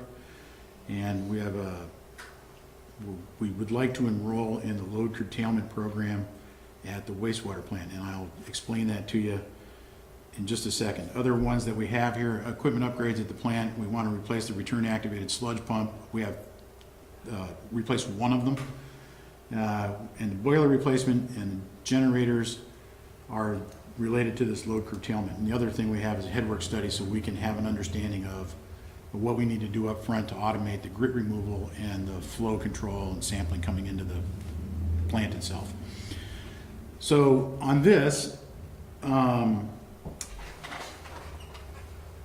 we have an opportunity at the wastewater plant to install a generator. And then this came up because the generator we have is too small to actually run the entire plant. So we started out with how do we replace a generator and move to something that will run the entire facility. In doing that, we found that we could, in fact, do that and then move to standby generation for Green Mountain Power. Now, the problem is that everything that we do at the wastewater plant, because of the rate schedule we're in, is based on, every month we experience about $1,500 of peak demand charges on our electric bill. This is our way of trying to eliminate that entirely. And it falls with, so if this is a hard thing to explain, and I don't want to get too involved in it, but it allows us to offset our electric costs, and it helps eliminate the demand charge, and it helps us offset our electric costs at the end of the month. There's a calculation that they do, and they give you an adjusted bill. My goal here is just to do as much as we can possibly to eliminate that. I had Ryan do a value engineering analysis on the program itself. The return on investment is almost exactly 7 years, which in terms of doing this and the life of the equipment and a 20-year generator makes economic sense to us. And so we would ask for your approval on that. The only other, so the side benefit here too is that it requires us to run a gas line into the facility to supply the generator with gas so that we can get off diesel.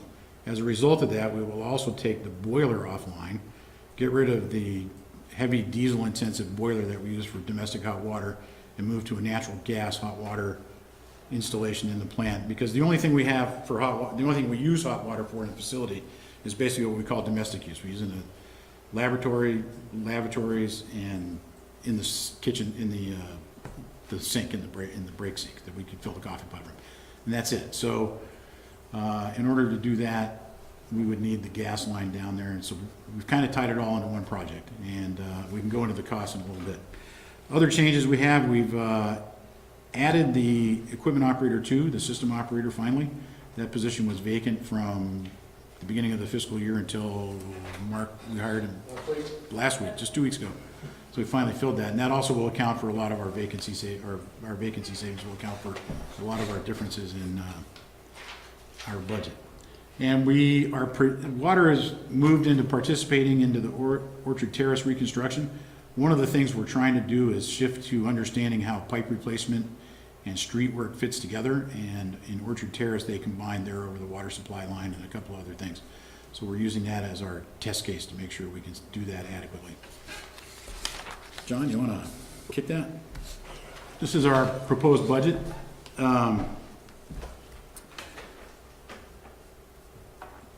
So the budget assumes a 1%, did this just go dead? A 1% increase in growth, and this is not in the rate. This is just in increased revenue because of new development in the city, and that includes city lights, the Strand, and the activity on Main Street was already accounted for. It does not include the Wagner addition and anything else that comes after this month that might come in new permits, because we haven't accounted for that.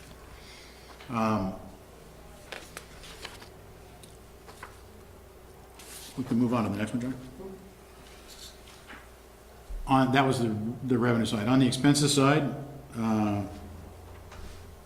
proposed salaries at, please bear with me, my reading glasses, roughly $185,000, and you see from 17 budget to 17 year-to-date versus projected rear end, that, all of that difference is related to the vacancy savings that we just talked about with Mark. This fund supports 2.7 full-time equivalents. Under the benefits line, which are moving up, there'll be a difference there again because of the savings, the vacancy savings. We're projected that our proposed is 102,000 and some change.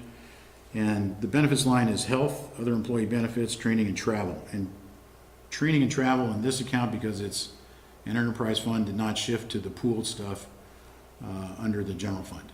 So, because this has specific training that is related to operator requirements and permitting and other regulatory mechanisms that we have to satisfy. Office general supplies, telephone postage, these are used by everybody. And we're still static at $4,000, and we never used that much, and I think maybe next year we should take a look at maybe shaving that a little bit. Under specialty supplies, we have a total of, request of $435,000. Specialty supplies are anything that's specifically related to this fund. So in that giant number, we have our CWD purchase at $400,000. We have tanks, valves, and lines replacement at $25,000, and we have road materials that are specifically related to just water related items at $10,000. Our utilities are, this is for gasoline and diesel only, just for this fund. And that's at $8,000. We don't have anything in building because the water fund doesn't own a building. John rents space from Joe up at Public Works. So that, you said gas and diesel was $8,000? Yeah. So if you were to convert that to natural gas? No, this is just, that's just for vehicles. The other that's one just is in, vehicle yeah. diesel? The other one's in the utility line. All right, thank you. Or that is the utility line, the 9,000? This is the water fund, the conversions and the wastewater fund. Oh, thank you. That's the, thank God Angela's here. And just to interrupt for a minute, this is also in the more detailed budget in your packet after the presentation with the reserve line. Right. Contracts and professional services, we've included 20,000 for emergency services and repairs, 5,000 for other services, and we have a administrative fee on some debt that's, Angela, is that the New tank the allocation. new tank allocation? Water Tower Hill. Yeah. This is the one that we just got 5% of the new tower that was completed last year. Yeah. Vehicle maintenance, we're keeping at 10,000. We just have 6,000 in other equipment maintenance and repairs, 1,000 in equipment rentals, 2,000 in vehicle maintenance and repairs, and 1,000 in safety equipment. And our miscellaneous at 39,000 is entirely our general fund transfer. And that pretty much recaps. You guys have any questions about that part of it? Questions on the water fund budget? Why don't we go on and things might... All right, so there is one small change in here that I would like to alert you to, and that's in here, in the equipment line, we're asking for money for a hot box and for a hydro seeder. And we had previously gotten an estimate from the equipment dealer and entered that number into the general fund, and we're probably going to come back to you and ask for an additional $5,000 combined out of water resources to make up the difference, because we got the actual quote and it was $5,000 more than we had budgeted. Water is actually a And- third. Well, and the other part is water's the third owner, but in fact, water is actually a majority owner. of that. User. Because the whole point of the hot box is to be able to repair stuff in the wintertime, and we've found in the past when we have a winter water break, oftentimes our approach is through frozen soils, and the result is a sloppy mess. And this is, in order to clean that up, we need the hot box so we can be able to cut the pavement and re-pave it before during the winter while it's active. Otherwise, we have significant settling and a bunch of other issues that we like to. So is the we don't hot wanna box do. something that goes over the site? No, the hot box is let me explain that, I'm sorry. This thing's really cool, but it's basically a trailer-mounted asphalt heater. It's the asphalt heating portion of a paving machine on wheels that you tow behind a truck. Okay. And it does only 3 tons at a time rather than 60, so it's actually perfect for what we want to do in the street. And then if we have a utility box or something like that, or a manhole repair in the wintertime, instead of leaving it there so that it's inundated by water and we have weathering damage and freeze-thaw conditions and that sort of stuff, this is our way of being able to close and seal the structure and be done almost right away. Okay. And avoiding further damage. Thank you. So, the capital investment plan for water this year is actually, that's it, it's condensed. We've covered it. There's just not much there. Based on what we're gonna do this year, this is what we find is necessary. We got a reserve tracking. Thank God Angela's here for this one. In fiscal year 2016, our balance was $650,000 and some change. We're anticipating through this fiscal year using just under $3,000, leaving $647,000 going into 2018, and our proposed use this year in the request here is $48,000, and we'd like to probably add the $5,000 to that and bring that up to about $54,000. And that will leave us with a balance after this of $595,000. So we still have significant reserves in water. So our intention is to come back with a request. And John and I are looking at, Update from the budget request for next time. John and I are looking at a couple of things. One of the things we'd like to do is begin slip lining some of the water supply pipes. And this goes back to what we were talking about in the hydraulic study.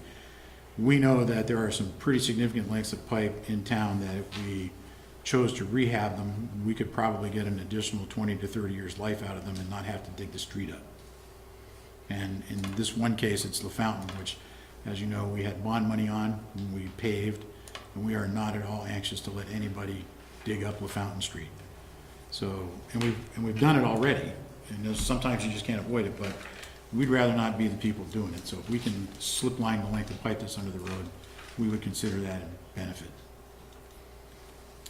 So, all right. So before we move on, can I just make one comment that Pete and John and Angela and I have been talking about as we've been developing this budget is basically what the upside of what this shows us is that our revenues don't cover our operating expenses and our capital expenses. We are using reserves to cover our capital expenses currently with the current rates. Yeah. And what our hope is with the asset management system and other efforts that we'll get into in the wastewater fund is to align that in a multi-year plan to understand what we currently need to do, what I call kind of steady state capital improvement infrastructure work. So do we want as a community to say that our revenues into our systems are covering the preventative maintenance needed to maintain our systems, or do we want to continue relying on reserves to do that work? And I think that that's a kind of conceptual conversation we're going to need to have collectively over the next year about how we do multi-year capital planning and carry debt and use reserves, etc. I just want to kind of flag that as an issue while we were on this side. And we have debt coming out. 68 for debt service. Embedded in the fund. Debt service fund. And that's the Equipment leased for the loader and backhoe, 1/3, and the 2 water tanks.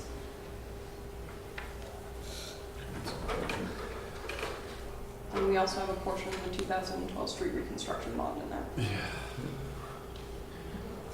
That portion is for West Canal, so that was actually a 20-year bond. Okay. Oh, Wastewater. next slide, John. Right? Wastewater. Good stuff, right? Before we transfer into wastewater, any questions about water to start off? We're leaving the clean bleachy Anything stuff on the now. clean stuff? And a reminder to folks that we mentioned slip lining a second ago, that's for wastewater system. It always seems to be a conversation, Well, although it does exist well, for no, no. water. This is getting good now. Yeah. There's a couple of years that they've been doing it just here in the state. But Canada's been doing it for 25 or 30 years.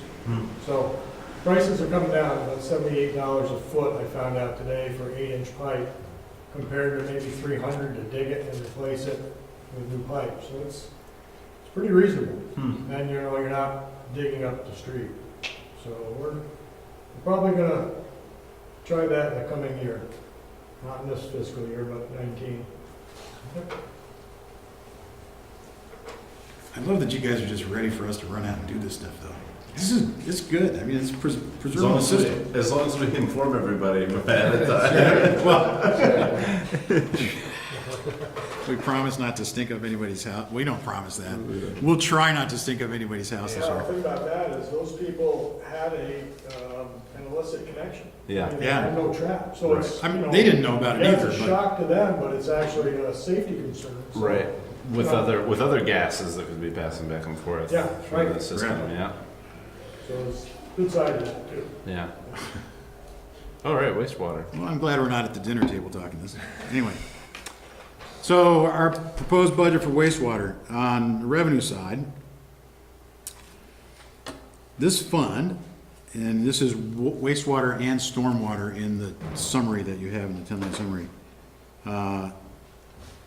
It reflects also a 1% increase in growth based on additional buildings being occupied. And that would include the Strand and City Lights and the construction coming up Main Street. In here, we don't budget for the aid in expansion reserves because they're variable and the funds are restricted anyway and we can't use them for operating. So they're only to address capacity issues. And our revenue is projected, it's merely 1%, and it's going from 1,023,000 and some change to 1,030,000. So I don't know if you had any questions about that. Just click over, John, or right there? All right. Our salaries and benefits coming to the year end, you can see we're about, I think it's about $60,000 or $70,000 under budget, and those are all vacancy savings right there. We've had challenges in staffing at the wastewater plant and in the water division lately, but we seem to have solved them. Under this fund, wastewater supports 2.025 full-time. This is combined feet, so add the stormwater. I got that, and stormwater supports an additional 2.175, so about 4.25 people. We're trying to find out which part of the quarter person's working. In our benefits, they're the same as water, health, other employee benefits, training and travel at 6,000. Specialty supplies, and again, these are the ones that are specifically related to this fund. And under this 186,000, if I'm reading that correctly, we have biosolids disposal from wastewater at 120,000, collection system maintenance at 15,000, specialty chemicals at $30,000, and we have lab fees annually of about $10,000. Our utility line, water, sewer, gas, and diesel is 62,500, and that's down just a tad from what we had proposed last year. Or is it? No. Anyway, it is.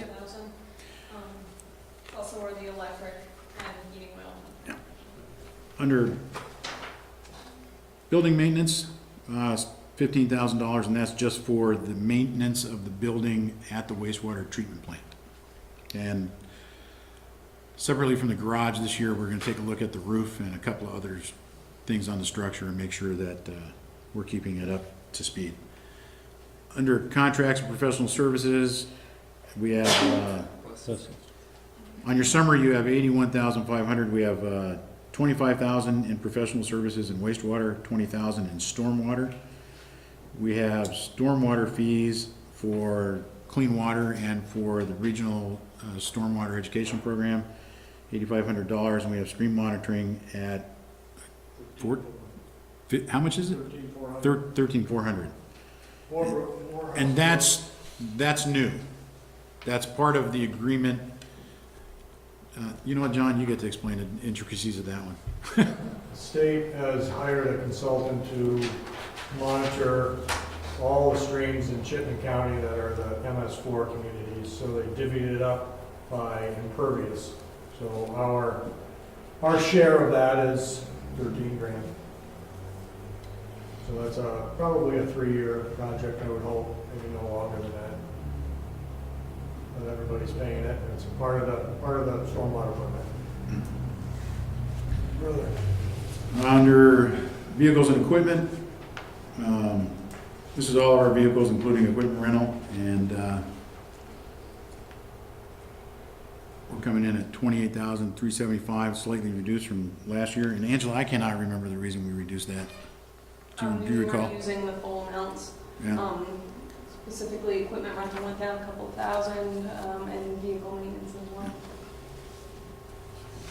You have any questions on any of that? John, you want to kick it over? Yep. And just in your presentations, you have a slide that has the significant capital items, and I'm going to show you a slide instead of that one that has it divided up by how it's divided out in the plan itself. We only have the 3 items in the capital plan, in the 10-line roll-up: buildings, vehicles and equipment maintenance, and debt service. So the debt service is taken out, and of the buildings, we have $279,000 that we're proposing to spend. $125,000 of that is the generator we talked about for the so that we can have the ability to run the plant and also to enroll in the load curtailment program with GMP. We have $25,000 in there for clarifier drives and maintenance. We have $75,000 in there for a blower. We have a it's part of the aeration system inside the facility, and we have a, John, is a 75 horsepower blower? 75 horsepower Yeah. rotary. And we need to replace it, so we've got that money in there for that. We have $14,000 in there to address the HVAC system, and this is mostly related to the engineering and the work we need to do to remove the old boiler and install the new natural gas boiler. And in that facility, we can go to an on-demand boiler and actually really reduce our costs because we don't have any need for hot water storage.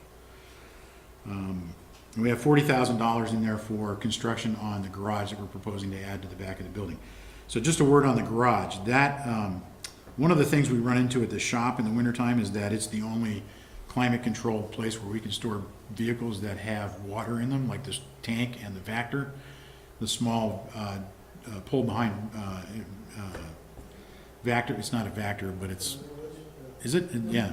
So we have, it's a small tow-behind one. So we have to keep those inside the building because the building's heated. So our goal here is to remove that burden from the shop in the wintertime because these things constantly jockeying and moving them around and trying to keep them places out of people's way, and it's almost impossible. So if we move the specific ones down to the plant that are required as part of wastewater, then they don't, they're down there where the people at the wastewater plant can access them more easily, and they'll be in a place where they are protected and alleviates the need of taking it to the shop. Under vehicles and equipment at $199,000, we have $170,000 in there for slip lining and manhole repairs. We've got 27 manholes proposed for repair or for rehabilitation this year. We have the $20,000 in there for the return activated sludge pump that we spoke about, and the rest of it is the hot box and the hydro seeder that we're asking for. And again, that's where we'll probably come back and ask for a little more, an adjusted statement for you next council meeting to address the additional money we need to buy the hot box. Just a word of it, under the difference between buildings and where vehicle maintenance is, the test is whether or not the equipment can be used elsewhere, or if it's a permanent part of the plant. So if it's a permanent part of the plant, it's in the buildings line.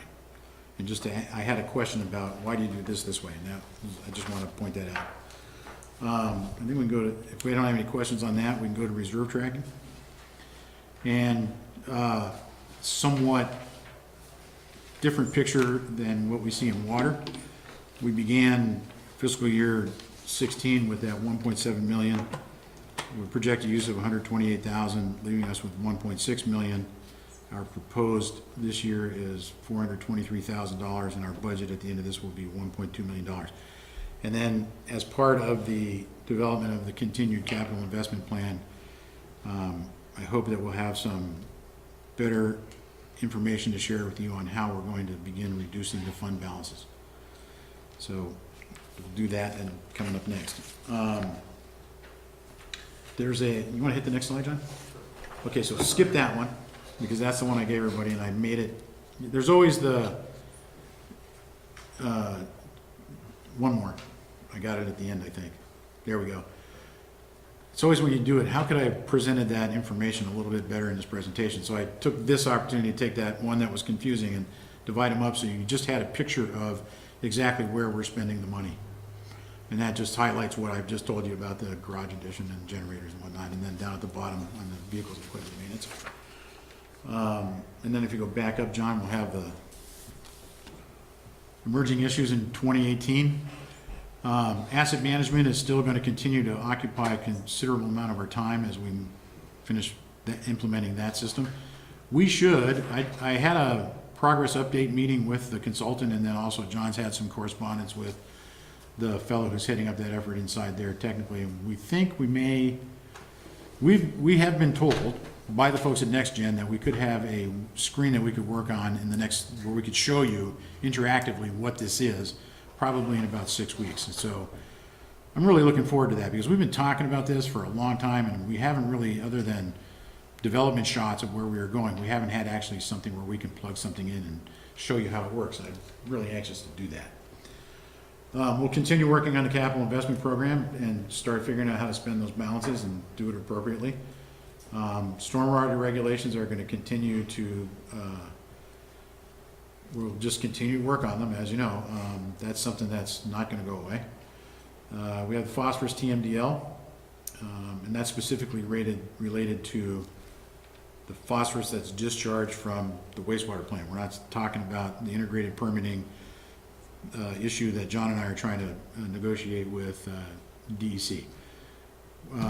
We would like to address this issue of where our water rates are and where we fit into Chittenden County aside from doing a survey, commission an actual rate study through professional services and have that completed this year so that we can begin addressing what our rate structure internally, what our rate structure needs to look like. And we anticipate being able to discuss that and decide whether or not we need to go back to and increase rates next year. As Jesse pointed out, we manage our operating costs quite effectively and we come in with a little bit of surplus, but we're still not able to fund our capital program out of the fund itself, and so we keep bleeding off reserves. And that's not, I understand that that's a possibility, but that's not the point of maintaining the reserves. So if we went by either the QualServe or the utility business architecture model to design that, that is something that we would like to change under both circumstances. And then we want to start looking at pipe replacement programming, and this comes out of the hydraulic study portion of the master study. And we should be able to identify and understand the nature of I'd say, I'll bet we have a couple of miles of pipe that we're going to start looking at by this time next year in terms of, and maybe several miles, once we have an understanding what the condition really is and what the replacement cost might be, and then also how the slip lining of both systems could play into that. So that's we're proposing to draw our reserves down to 1.2 million. That's correct. in the construction of a building. And we're looking at TMDL minimum ticket price of 6.5 in terms of scrubbers or microbial improvements. Or multimedia filters or something. Yeah, I think that's high, Seth, because that would be the 0.1 milligram per liter target. I think we're gonna be at 0.2, and most, all indicators show that, at least initially, so it'd be half of that, like 3.25. Yeah. If I recall, the original numbers we saw were, if it was reduced to 0.1 milligrams per liter, we were between 6.5 and $9 million, and if it got to 0.2, we were somewhere between 3.5 and I think it was 6.2. So I guess the thing to remember is that we're gonna have to bond for that. It's not gonna come out of reserves. Yeah. I think we could place a good down payment down there. So for those of you watching at home, I will also say that the federal government who's passing this rule on and the state are going to provide a significant amount. I wanted to comment on that, and I think the state revolving fund is going to have to come through for a lot of communities in order for this to go into effect. Yeah. Because this is just, it's A, not something anybody planned on, and two, it's not something they can necessarily mandate and then enforce if they're not gonna provide some assistance. Well, Winooski is pretty well poised for a very low interest rate though. Yeah. So that's the upshot of it, and it's, we do have bonds that are just dropping off this year at the wastewater plant. There will be another bond dropping off in 2 years. So things are lining up fine. I don't see any rate increase, massive rate increase necessary, but technology is out there, and we need to implement it. There's no way around it, and it's all for the better of Lake Champlain. Everybody's doing it. Yep. Well, it's valuable to us. And we have a slide in here, you wanna click down, John, and, one more? There we go. We keep talking about this part of it too, and I put this up, Angela, do you, but I want Angela to explain it so I don't get you lost, but we keep talking about it, and we never throw the numbers up there and actually look at them. That says budget, so that's a little confusing. So included in that 1.7 million that you saw was $391,000 that is specifically aid and expansion money. That's money that was paid by new development for capacity down at the wastewater plant. That has some legal restrictions on it. It can only be used to increase the capacity of the plant. Slip lining is an allowable use because it decreases the amount of groundwater going into the sewer lines. So the proposed use in 17, we're going to need about $128,000 of aid and expansion money to have done all of the slip lining that we've done so far. And then we're proposing to use another $170 for the slip lining and manhole rehabs in 2018. So it's really restrictive. It has to increase the capacity of the plant. You can either do that by actually building capacity down there or reducing infiltration somewhere else in your system. Now, This also assumes that you don't have any new stuff coming in. that's just what I was gonna say, and that 2018 balance is not static, because every time a new building or a new residence comes online and they have their allocation fees, and they pay them, that gets added into that. We've got some pretty significant ones coming up, as you know. I don't know what that picture looks like, because I don't really know There what, are also some time limits on this money. If we don't spend it in a certain number of years, we actually have to refund it back. We have not run into that issue. we're not going to. Spending money's not usually the problem. Anyway, Got one more behind this? I think that's it. We're just gonna finish up on, So what's the structure look like with those bills coming down? What's the structure look like that's being added? So this is a warehouse type space that is solely for vehicles and expansion of some footprint of the building. Is it going to be an independent or built on? exactly, no, it'll attach to the back of the building. We're looking at a Morton building or something like that, that is a prefab size, goes up quickly. It'll attach to the back of the building and take up the majority of that area of blacktop in the back. We are going to resurface the interior of it once the building's constructed, sufficient for the size of trucks that'll be parked in there. And it's just basically exactly that. It's a shop addition onto the wastewater plant building. It's a 40, Truck and the vac. It's Yeah. $40,000. it was $40,000, and the size of it, John, was 40 40 by 50. by 50. It was a pretty sizable shed. I hate to say it like that, but, and it'll have, as I said, heating in the wintertime, so we can store things that, so we don't have to empty everything every time. Wash down Yeah. area, ventilation, garage doors on both ends so the driver can drive through. Because we are limited for space down Yeah. there. Our only real consideration in designing it too was making sure that Green Mountain had access to their substation through the gate, because they have that easement with us. And we talked to them what we were gonna do, and they didn't have any problem with it at all. So they can still access their gate from the front of the building, and it all works. Questions for Peter and John?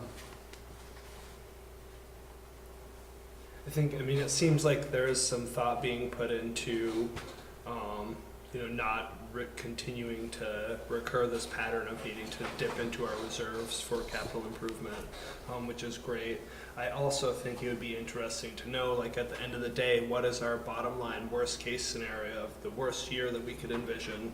How much money do we need to have in those reserves to still be okay afterwards? So just so that as we're planning, we kind of know we need to stay above X amount. What did we use in 2012? 200. And out of reserves, it was a substantial amount. Wastewater wasn't too bad. No, the water's fine. Water, we used about $250,000 out of the reserves Yeah. for freezing again. So we went to 275 on the approval of it. Yeah, so it doesn't take much for it to, yeah. It was, I think, 7 water breaks more than normal, Big ones, yeah. and a huge amount of credit on people's water bills because they were running the water through the winter to keep the pipes from freezing, and so the city absorbed the wholesale cost of the city for that.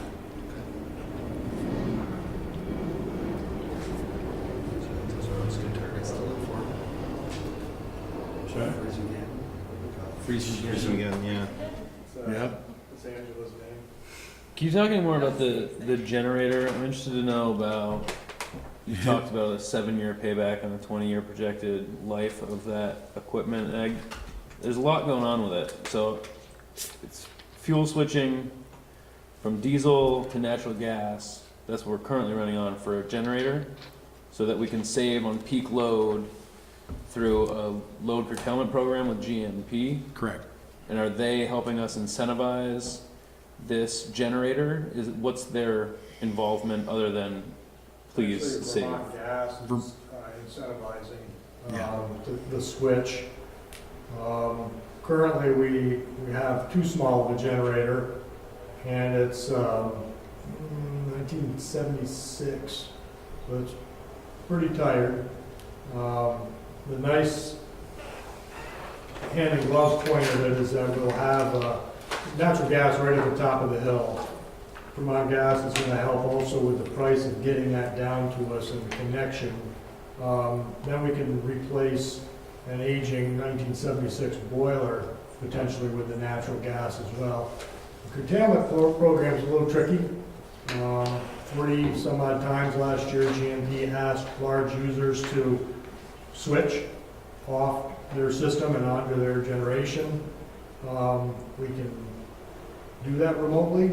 It's going to take some staff time, and we'll have to make sure that that dovetails right before we actually dive into something like that. So there's some homework to do on it, I believe, Ryan. But we're working towards that. I think it's a foregone conclusion that we need a generator that will run the plant. If all the dominoes line up wrong, and we need the air and we need the pumps, we'll really have to pick and choose. Yeah. What do we use? What do we treat?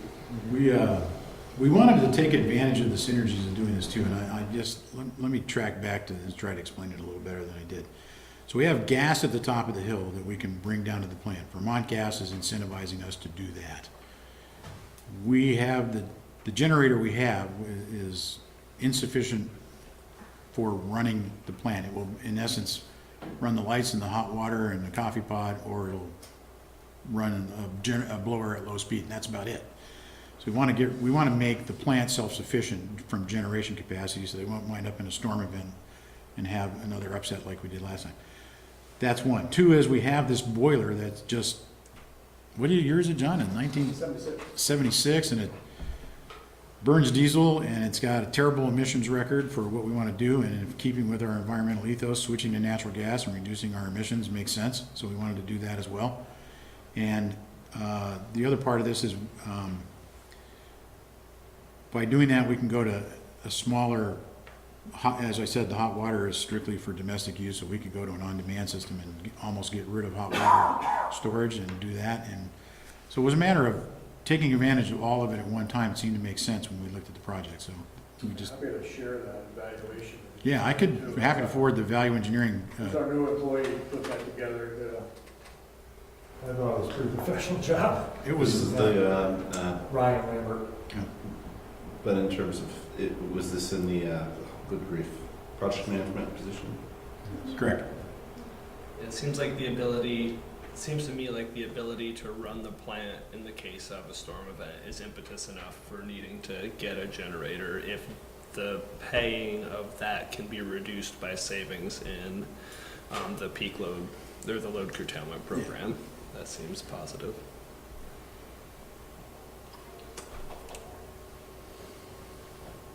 Other questions, concerns for John and Peter? Questions, concerns from the public? Good. So seeing and hearing none, this is always a big one. So if you've got questions too, prior to approval, be sure to feel free to shoot those to Pete and John. See if there's anything else you need fleshed out before we consider these for approval on May 15th. And we'll work with Angela and get the adjusted budget with that additional request in there for the yes. Yes. Yeah, I think too, to a broader, we take each of these, one of the things we talk about is when and how we look at reserves, and I think that's a great topic for us to put on our sort of priorities list going forward and looking at where the city is on a financial reserve basis and level, because it was key in 12 to be able to reach back, or 13, whatever that was, maybe 14, reach back and pull 275 out without batting an eye. And that's not something that 5 years prior we could have done. That's not something that 4 years prior we could have done. In the water and wastewater departments we could have, but those were the only ones. Yeah. Sometimes we were borrowing from those good salaries, but. Okay, any other questions, comments before we close the water items? Thank you, guys. Great job, gentlemen. Thank you very much. And so we've completed the water budget, the water capital budget, the water stormwater budget, and the water stormwater capital improvement budgets. And so with that, we'll move on to item N, which is discussion of TIF agreed upon procedures audit. Thank you very much. Thank you for your time. So I think this one will be quick. Angela and I are bringing this to you as your role of financial oversight for the city. So this is a procedural audit that was conducted by Sullivan & Powers. As you probably know, the city and VEPC, Vermont Economic Progress Council, came to agreement on a set of procedures to administer the TIF district. And Sullivan & Powers then came through and did a procedural audit. So as you'll note in the document, we met all of the standards. There were no notes represented. Huge kudos to Angela, who manages this. The TIF queen. The TIF queen, indeed. So really what this demonstrates is we are meeting all the standards for compliance with the original taxable value, the calculation, retention, and distribution of the increment to the appropriate parties, and the allowable uses of the expenses and debt service payments within the TIF. So there were no findings, but we thought it was important to bring it to you to demonstrate that Sullivan & Powers had made that conclusion. It's always nice to have that done from an outside firm and reassure you that everything is what it's It's supposed now a to be. requirement under the new TIF rule that was approved last year. Because Wouldn't be fun if the rules didn't change as the TIF went along. And the other thing is, it's also nice to have an independent auditor review it, because eventually we will be audited again at the state level. And to have this in our pocket as an achievement along the way to check is great. When is the BEPC progress report due? We submit annually in February. It's February. So we've submitted for 2016 already. They've had that come out. If you'd like, I can have copies for you next time. That would actually, if we could share, or electronically would be fine. I know they do a nice report online, but that would be nice, especially as TIFs become a hot topic here in the next 2 weeks. I believe we shared that as part of the orientation follow-up documents, but we can go back It and may have just resend been it. the 3 pages It may about have just been the Winooski, 3 but I can pages. share the whole document. You can see how we compare to some of the other TIFs. And if you did, and I'm oversight, by all Yeah, we'll means. go back and Yeah. look at it. It's always a nice total wraparound summary from a TIF perspective to get a whole idea of what's being measured and how they're analyzing success. It's interesting. Not all of them are tangible measurements that are easy to quantify, but interesting. Any other questions, concerns on the TIF agreed upon audit procedures? Thank you very much for all your work on Yeah, compliance. nice job. Other questions, concerns from the public? Might want to throw one question next time though, so there's. I'm just here for 3 days. We don't even hear much. Okay, awesome. Okay, we'll move on to approval of mayor and council rules of procedure. So attached to your agenda are clean versions of the 2 policies we discussed at the last meeting. There are slight changes, well, let me stick with one. I'll stick with the rules of procedure first. There are slight changes to this document that reflect legal review, and those are really changing how things are cited, slight wording changes, nothing. The only 2 things that are at all substantive, our council did remove, or our attorney did remove the 12-hour statement about calling emergency meetings, because that goes above and beyond what's required in state law, and therefore limits us. We reflected language to say it will be our intent to give 12 hours notice, but it allowed us to have the freedom to call within that if needed.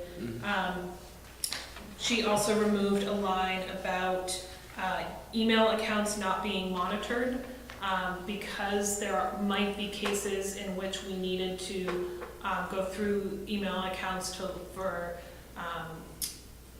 investigation needs or freedom of information request needs or whatnot. She thought it was important because it is a city property, to retain that right. So those are the only 2 substantive changes. Otherwise, it is what you saw upon discussion last meeting. Good job in getting a document so close that there were only those minor tweaks from attorneys. It's always can be scary handing something over, especially that's so intertwined with state law and rules. So well done and good job overall on this. Okay, so we had pretty significant discussion last time on this for the mayor and council rules of procedure. So we'll open it up again and see if there's any thoughts or items of concern for folks. These are the rules that govern us and tell us how to do what we do. So we want to make sure they're correct. Again, big kudos to Jesse for really taking a document that served the council well for a long time, but also had over time probably become a bit on the verbose side in some areas, and had really, I don't want to say straight away, but Jesse did a great job of bringing it back to focus on the statutes that guide us and the rules that exist that already provide standards for how we do business and how we conduct ourselves as a public body. So great job in getting us there without, I'll say, a lot of fluff, which is good because this should be clear, straightforward, and make sure we adhere that everybody understands rules, that we adhere to rules that everybody understands. Okay, so I'll open it up for any questions, concerns from council. So just based on the discussion we did have last time, in regards to agenda items how members of the public are able to bring concerns or issues before the council, and how we can ensure transparency and accessibility of the council to members of the public who are trying to bring issues forward. I did, based off that discussion, make up some amendment language that I wanted to bring before for consideration by my fellow councilors, so I can pass that out, and I've got copies for staff and the public as well. So the items in red are just the small considerations.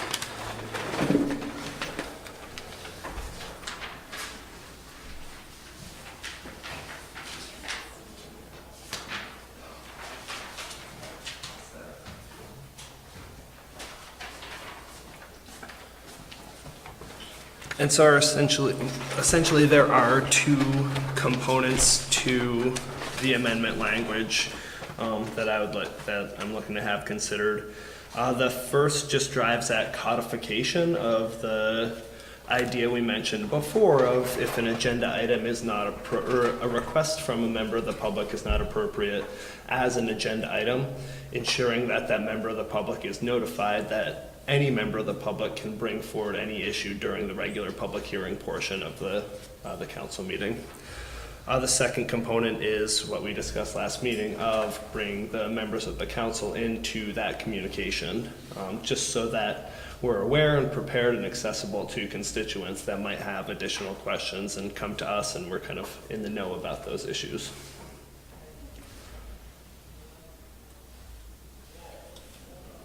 So it is challenging to have language or an approval thing presented, or an approval session presented on a document without people having an opportunity. I'll just start with that from a procedural standpoint, without people having an opportunity really to read it beforehand, because it becomes then it's on the spot. So one of the things we take great pride here in is trying to be a well-researched group when we sit down and having everybody have the opportunity to read it.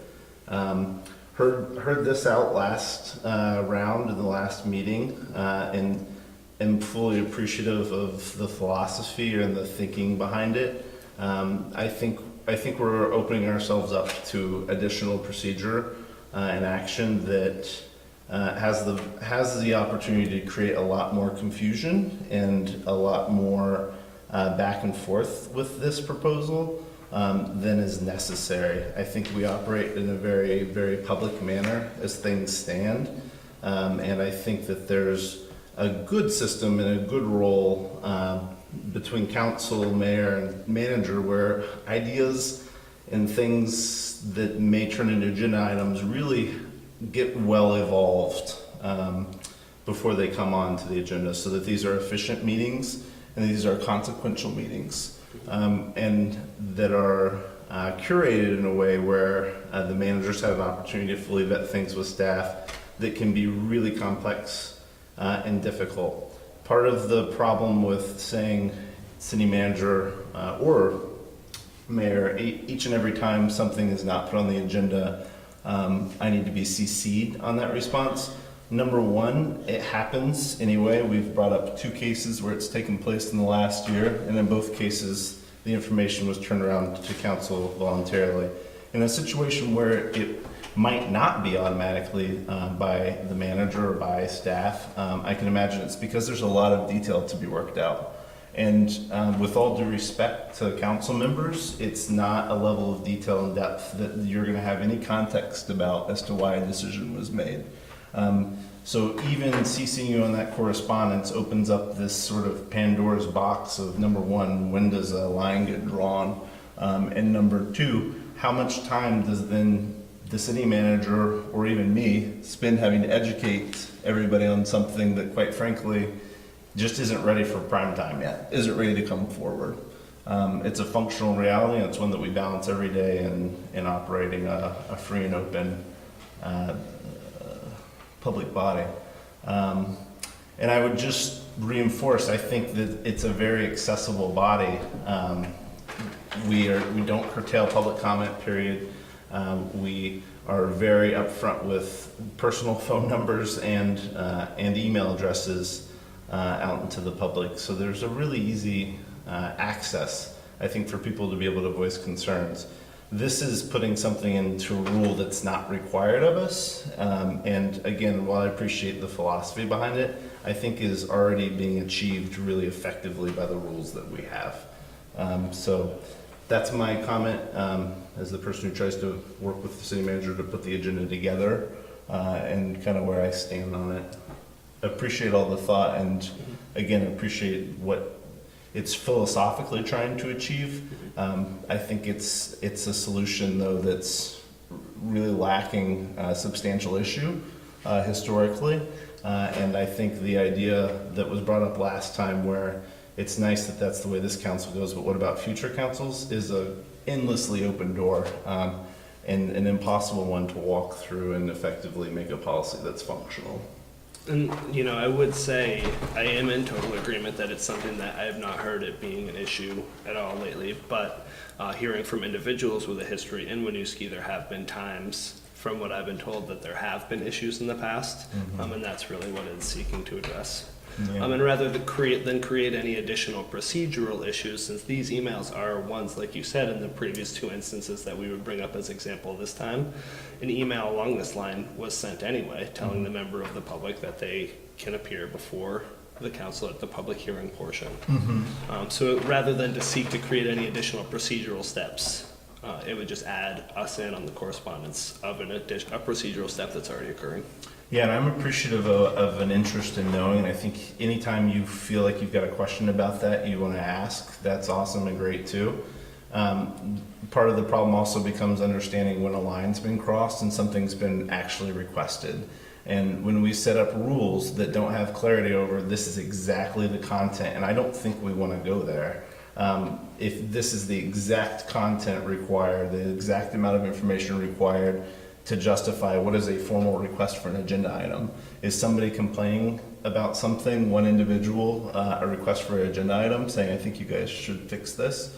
I mean, I don't know. I think if you did go this route, that I would expect that it'd be fully spelled out what that content looks like, because I think it puts both the city manager and me in a really untenable position of trying to decide where's the line between a real request or not. Somebody who works in a financial field, it's like determining when somebody's actually applied for a loan versus when they've made an inquiry.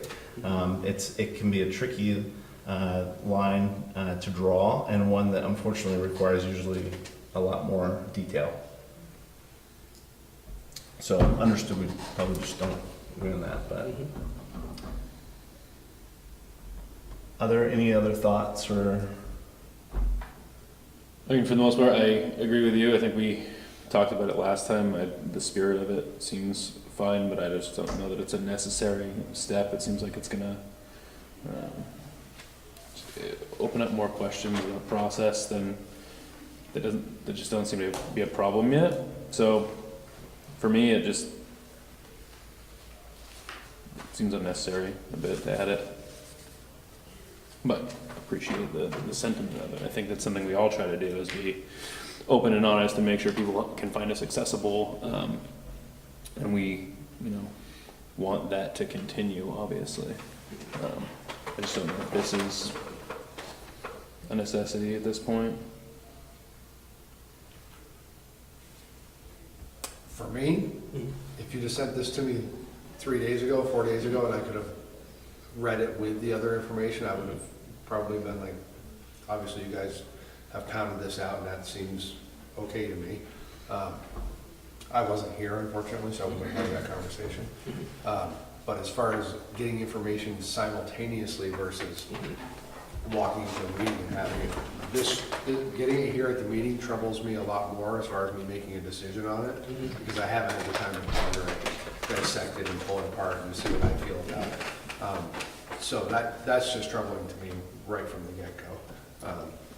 Not that there's anything wrong with the statement in general, just the philosophy of just passing information ready to walk into a meeting is troublesome to me. Because that's the total opposite of being open and honest with everybody, because the information that we read and go over for city council is actually available to everybody out in the public. This is not. So to pass that along and for us to be like, oh, sure, let's okay that now, that completely to me sends the wrong message for what we're trying to attain here. Yeah. as far as open and honest. I definitely agree, and I do apologize for not getting it to the other members of the body ahead of time, and in it being ready, not being ready until the point where I was kind of ready at the point today to send it. It probably wouldn't have gotten to you in time to be able to review it before the council. Certainly the language wasn't ready before council packets even went out, and I don't know the procedure if there's an amendment proposed by a councilor, if that's included in council packets to begin with. And then since at the end of the day, the decision I made was to bring it here anyway, because we're voting tonight on whether to approve these procedures, and once we do, that kind of closes the process. So really, it was the only way I could still get it in front of you, but absolutely apologize and appreciate it. Would have liked to get it to you before time, to at least, especially to give you time and consideration to read it before the council meeting tonight. And I appreciate that. There's nothing wrong with the actual content of what was put in there. It's just timing and within the structure of it. I would say too, there are two components of it, and that first component is codification of making sure that members of the public are informed in that correspondence that they can come in at any time to present at the public hearing component. It seems like the larger issues and the concerns around creating an additional triggering procedure are in regards to including the council on the email correspondence or creating requirements around that portion of the correspondence. Is there comfortability around codification of making sure members of the public know that they have that option to come and present during public hearing portion? I mean, I'm comfortable with it. People haven't had an issue using it, and it's not to say that somebody may not be aware that that's their right. I mean, that's always going to be an issue whether we put it in this document or not. I guess that's what I would ask is putting it in this document as another, again, standard, a hoop that has to be jumped through, is that something that better informs the public and leaves the citizens here better served than they were yesterday?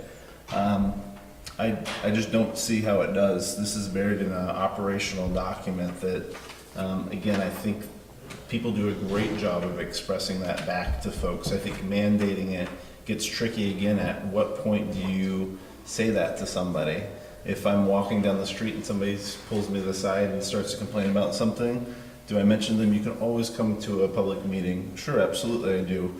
If I don't, am I violating this? Is Jesse violating this if that doesn't come up at the end of a conversation that takes place? Or is it just in writing? We go back to the same thing about where do you draw that line about what's an in-writing request? What's the content of that? Well, and what determines what's an in-writing request is in the language that we're already considering without my amendment language. So that's a situation that already occurs, and that that example wouldn't apply because that is already written in there. Yeah.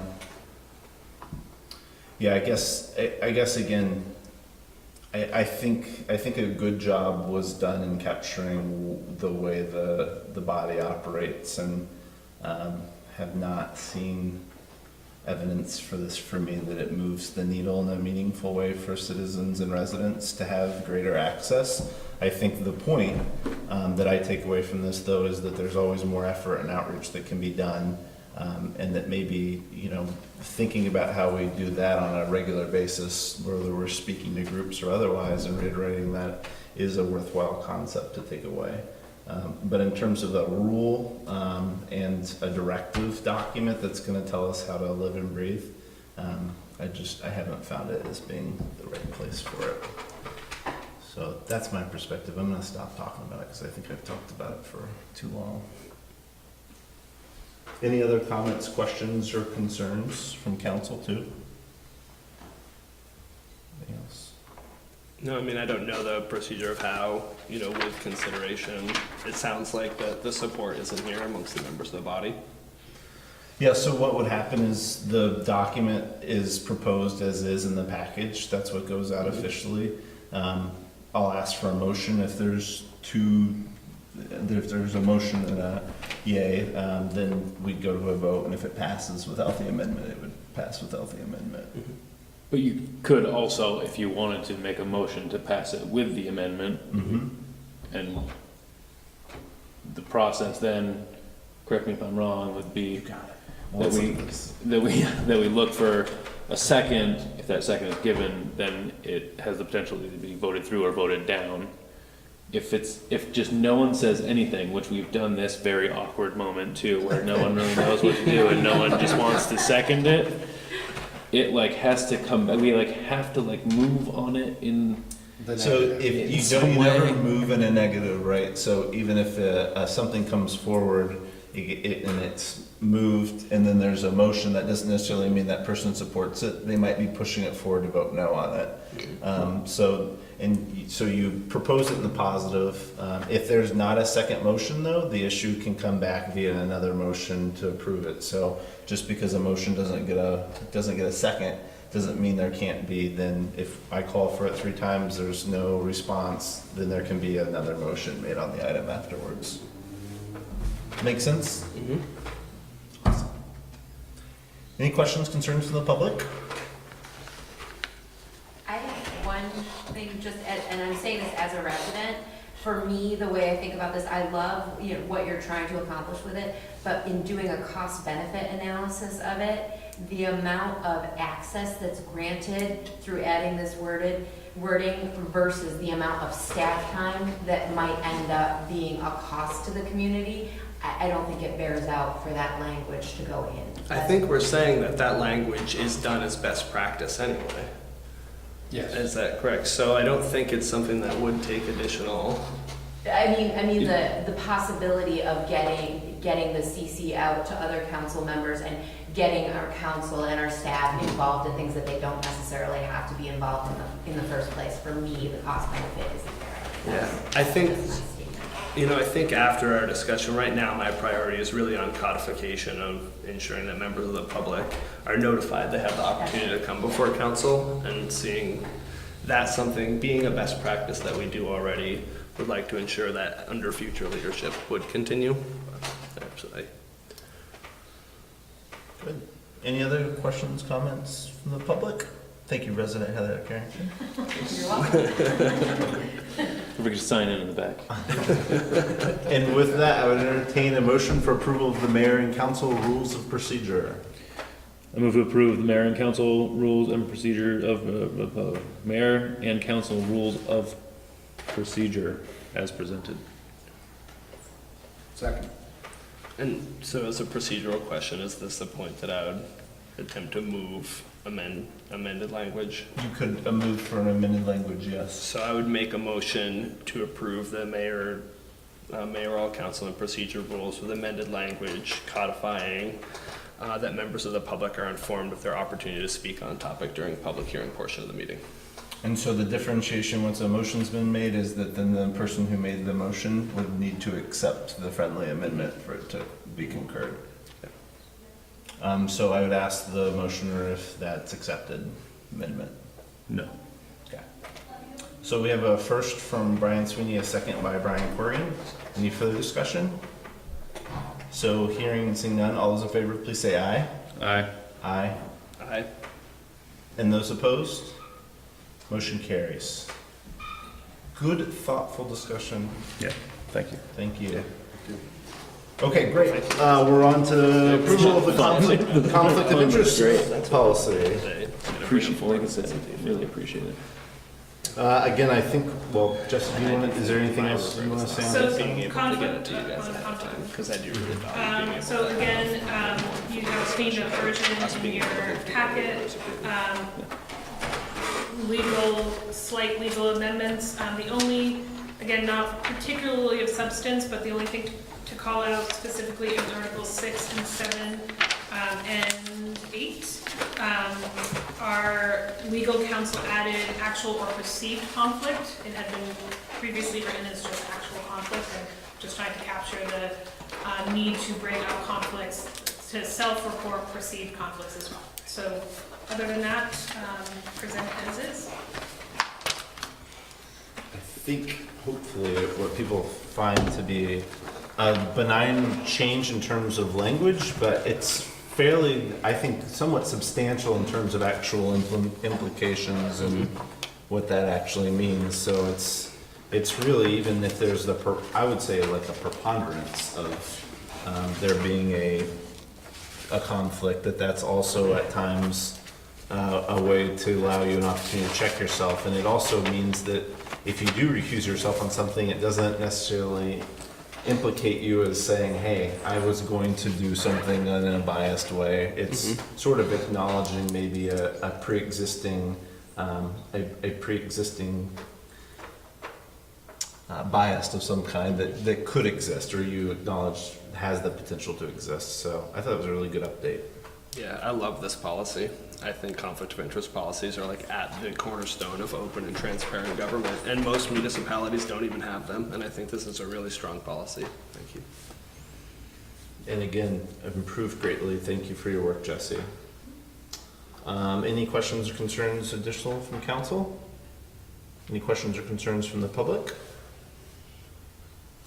So seeing and hearing none, I'd entertain a motion for approval of the conflict of interest policy. So moved. Second. Motion by Eric, second by Brian Sweeney. I heard something from over there. Any further discussion? Hearing, seeing none, all those in favor, please say aye. Aye. Aye. And those opposed? Motion carries. Okay, tonight we have 3 items remaining on the agenda. We have 3 items that are scheduled and slated for executive session.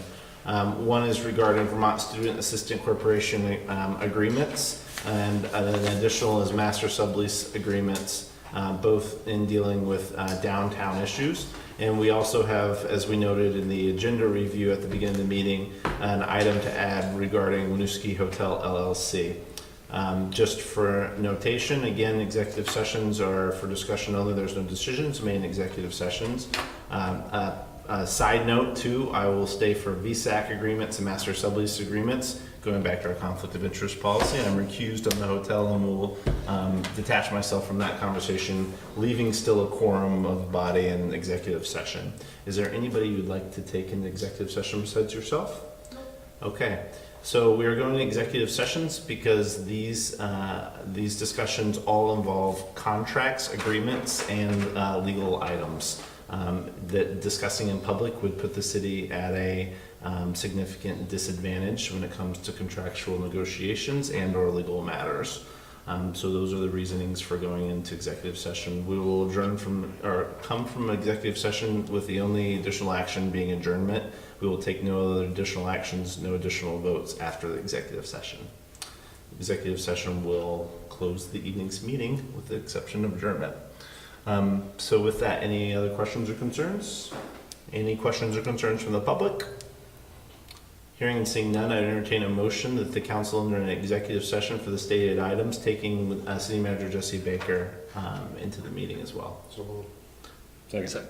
Motion by Brian Corrigan, second by Brian Sweeney. Any further discussion? Hearing and seeing none, all those in favor, please say aye. Aye. And those opposed, motion carries. Timing's all off, you know? Just the wheels fell off at the end. My comedic timing is better than my motion timing.